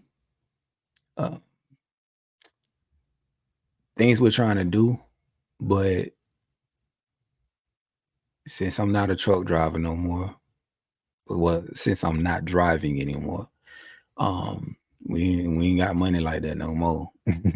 I'll be transparent with you. Like we broke for real. And we broke. But again, you know, it's beautiful though. It's beautiful because we depended on the Most High 100%.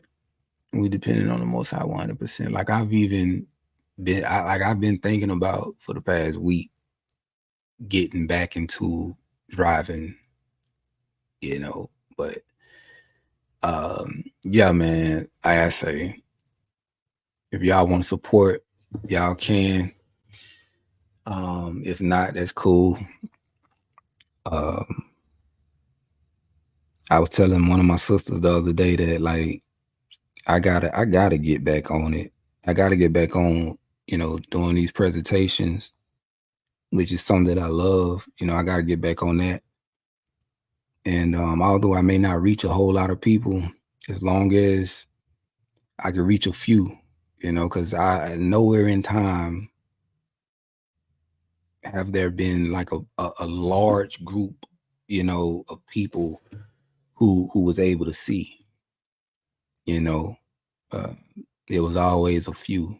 So I don't know, I just want to do my part in all of this and just try to like raise the consciousness of people, help people raise their consciousness or whatever. And to just live, get to a point where they can just live a more peaceful life. Because basically all this information and working on yourself, self-mastery and everything is to help you navigate through life easier. You know what I'm saying? You can avoid a lot of stuff just by being in the right space, in the frame of mind. You can avoid a lot of stuff. I tell my wife all the time, stressing ain't necessarily a bad thing. Worrying ain't necessarily a bad thing. Having a little bit of anxiety ain't necessarily a bad thing. But it becomes bad when that overtakes you. You understand what I'm saying? Like when you allow worrying, yourself worrying, you worry yourself to death. You allow it for anxiety to make you stuck, to have you stuck and you can't move. And like when it gets to that, like it's bad. Right. But I just told her, like, just as a man too, I don't worry, I don't stress at all.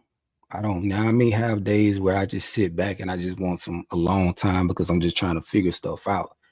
You know what I'm saying? But all in all, like, I know the Most High got us. I know what I'm capable of. I know I'm well aware of the power that's inside of me. You understand what I'm saying? And then like sometimes too, we fall in these spaces where we think the world is about to end, but we tend to forget that it's temporary, man. It's just, we have our moments. You know what I'm saying? It's just like that. It's just like that. We have our moments. And by having this information and the knowledge, whenever you are in those low points, you know how to get yourself up. You know what I'm saying? You know how to get out of there quick. Like myself, I don't never allow myself to stay in a low vibration for a long time. I find ways to, like, say for an example, I may be going through something or something, man, I'll go outside and start chopping up wood. And as I'm chopping up the wood, it's therapeutic. You know what I'm saying? Like I forget what I'm thinking about. I'm just like, shoot, man, I'm out here doing something. I'm contributing to, what we got going on. Cause I've been chopping up firewood a lot lately. Just, chopping it, stacking it, just getting ready for the winter. You know what I'm saying? Cause we got a wood burning stove and that's one of our sources of heat aside from our mini split. So, I just go out there and distract myself with doing something or just being productive. So yeah, you gotta, all right, y'all. I'm about to get off here. What time is it? It's 9:22. So check this. From now until 9:30, and I'm serious. If y'all got any questions for me, go ahead and shoot them to me. And then 9:30. And then I'll probably give a couple of minutes after that. But I'll answer your questions, whatever questions y'all got for me.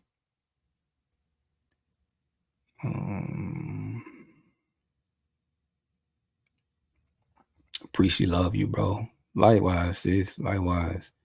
Do you have Telegram? I don't have Telegram. I can download it on my phone.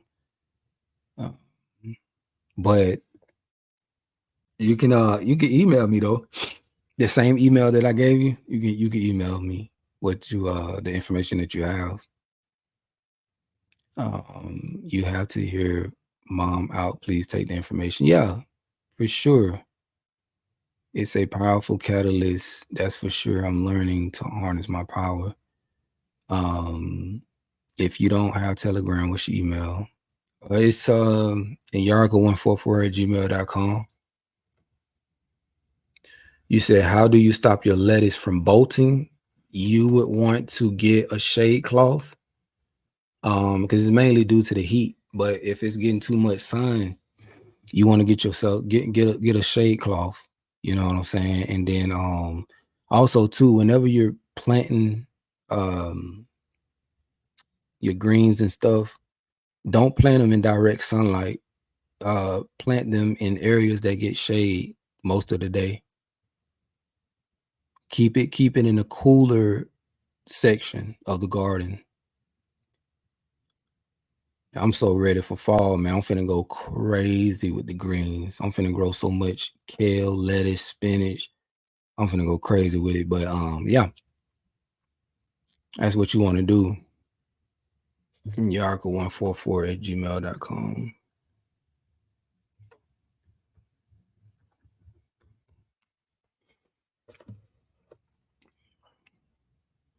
Can you still eat bolting lettuce? Yeah, I mean you can, as long as it just depends on how it look.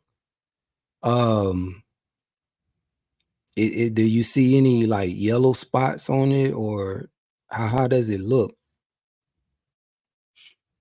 And then when you say bolting, so I'm assuming like it looks flimsy or whatever. So what you may want to do is like, how often do you fertilize your plants? Because if you fertilize your plants and you throw some compost on there, they'll shoot right back up. Get you some fish emulsion, and shoot, put it in the garden.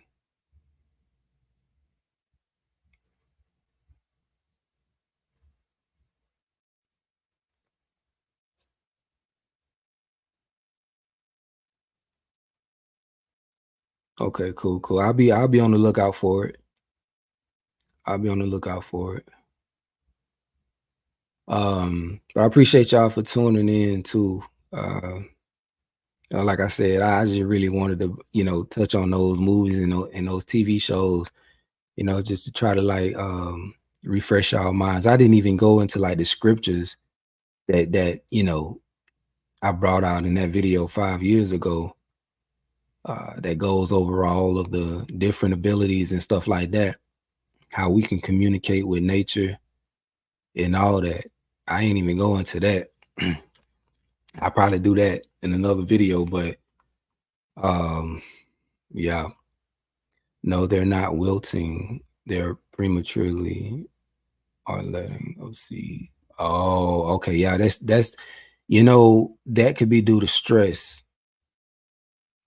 That could be due to the heat. That the heat will do that. So that's what I'm saying. I don't know where you got them at, if they're like in direct sunlight or if they're in a shaded spot. But the heat would definitely cause them to put out seeds early. If I'm not mistaken, I could be wrong, but I think that's one of the symptoms from it stressing.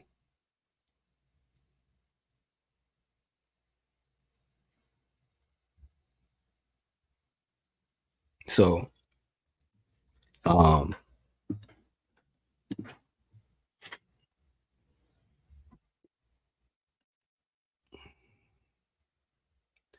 yeah, you can't. I'm not saying you can't, but it's not recommended that you grow greens in direct sunlight, especially during the summertime.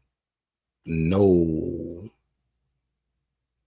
man, your plants they're not gonna do well it being in direct sunlight, especially the greens. because the greens are cold crops. You know what I'm saying? They're like they thrive in cooler weather.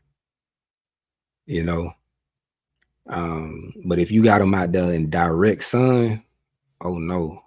That's why I say like get you if they are in direct sun, you might want to plant some cover crops that provide shade, or get you a shade cloth and cover it up like that. But I would say that you would want to just relocate them, you know, put them in a different spot. Like with your greens, create like a bed that gets part sun, part shade, and grow, you know, your greens with like herbs and stuff. Just mix everything all in. And yeah, you're gonna get a good harvest, a good production out of that.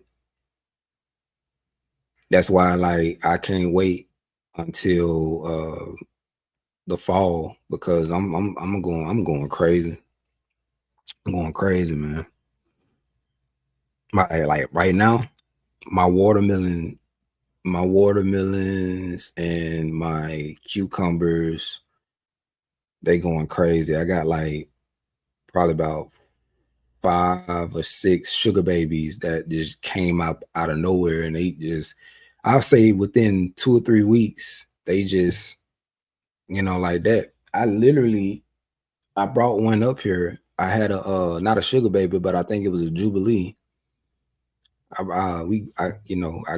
been growing Jubilees, and I've been growing what's the other one called? It's not the you got the long one, and then you got the one that's like that. Then you got the sugar babies. Then you got the other ones I can't think, but it was the one that was like a ball. You know what I'm saying? It was a little bit bigger than the sugar baby, but that mug was good. That mug was good. But I got a bunch of Jubilees growing right now. They're going crazy.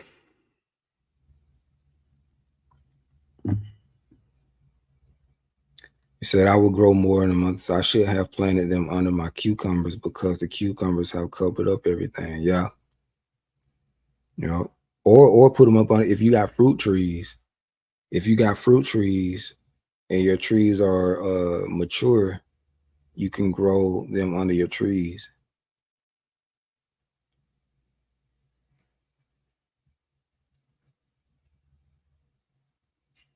Can't find seed watermelon on my side, in my side of GA. It's getting harder and harder. You gotta get in contact or come across farmers, people who grow them. Like the people who be on the side of the road, that's your best bet. It's like, you know, just running into one of them, because they gonna have seeded 9 times out of 10 if they grew them. So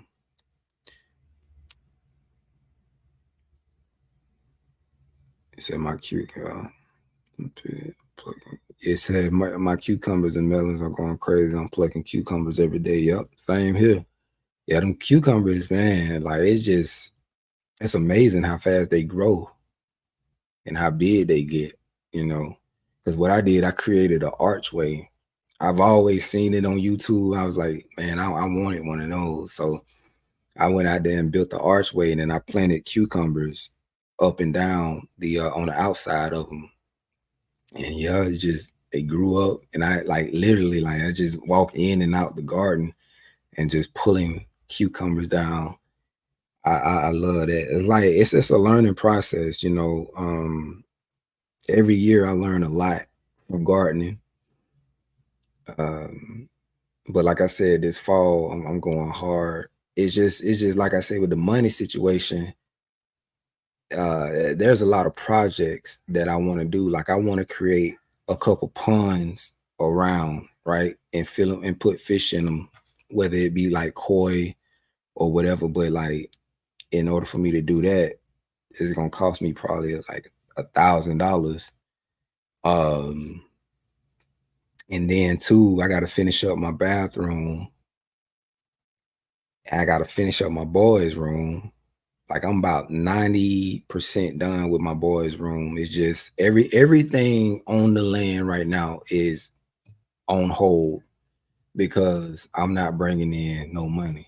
You know what I'm saying? And it's like, I'm not gonna say no money. I still get monthly checks and stuff like that from my music and YouTube, but it ain't nothing to where I'm financially like stable, or I mean not stable, but just free or whatever. But what I'm saying is like it costs money to get a lot of stuff done around the land, and that's why, like I said, I was just thinking about getting back into trucking for a little bit. Not nothing like long term, but just for the next 2 months, 3 months, getting into it, stacking up money, and then quitting again and just being off for a long time. And I told my wife, I was like, if I go back to work, then that's how I'll do it. But as far as working all year long, no, I'm not doing that. I get back into trucking and I'll stack up money and take 6 months off. And then once I'm ready again, just do it like that. Do it like that. But it is getting hard because at one point, like it was super easy to get a truck driving job. It's still fairly easy, you know what I'm saying? But since Biden been in office, all the immigrants been coming over here and stuff like that, crossing the border. They've been giving them all the jobs. They've been giving them like warehouse jobs. They've been giving them construction jobs. They've been giving them a bunch of jobs, even truck driving jobs. So it's gonna get harder and harder for the people who live here and the people who are trying to, do what they got to do to keep food on the table and stuff like that. It's going to get harder and harder for people. And I honestly believe that that's one of the things that's going to cause a civil war, honestly, because the fact that they're giving them all of the jobs and all of the resources, and they're not even helping their own people, and that's the reason why, I've been seeing a lot of people talk about Kamala Harris, like ain't nobody finna vote for her, especially not melanated people, because it's clearly seen. I mean, you look at her track record, she ain't never been for melanated people or whatever. So her getting into office isn't gonna change anything. It ain't gonna do nothing but make things even worse. And plus she wants to ban this guns. She wants to do this assault rifle ban. She wants to implement red flag laws.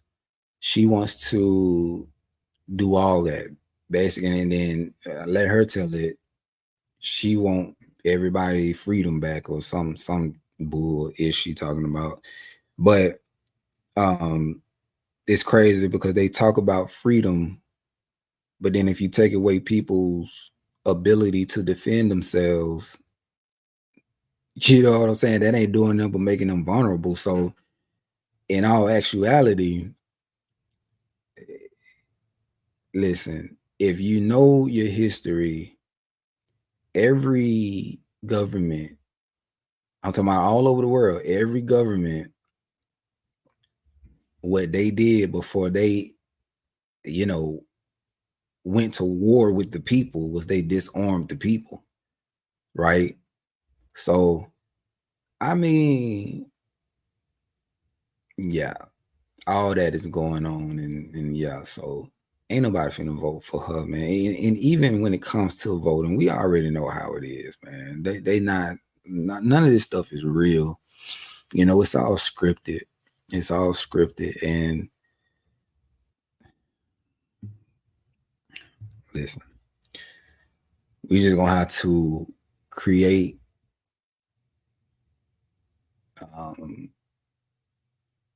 opportunities for ourselves and each other, and we just got to start learning how to work with each other, because it's gonna get hard, man.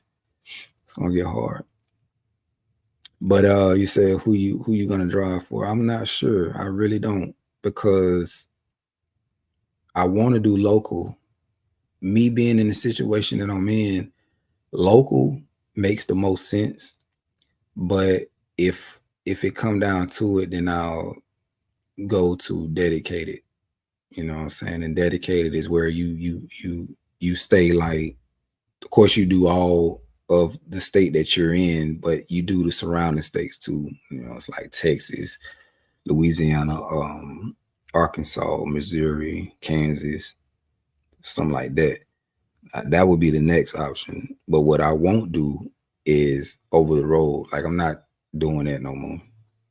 Not doing that. Even though I know that's where I make the most money, because I can make anywhere from $2,000 to $3,000 a week if I did that. But I don't feel like doing that.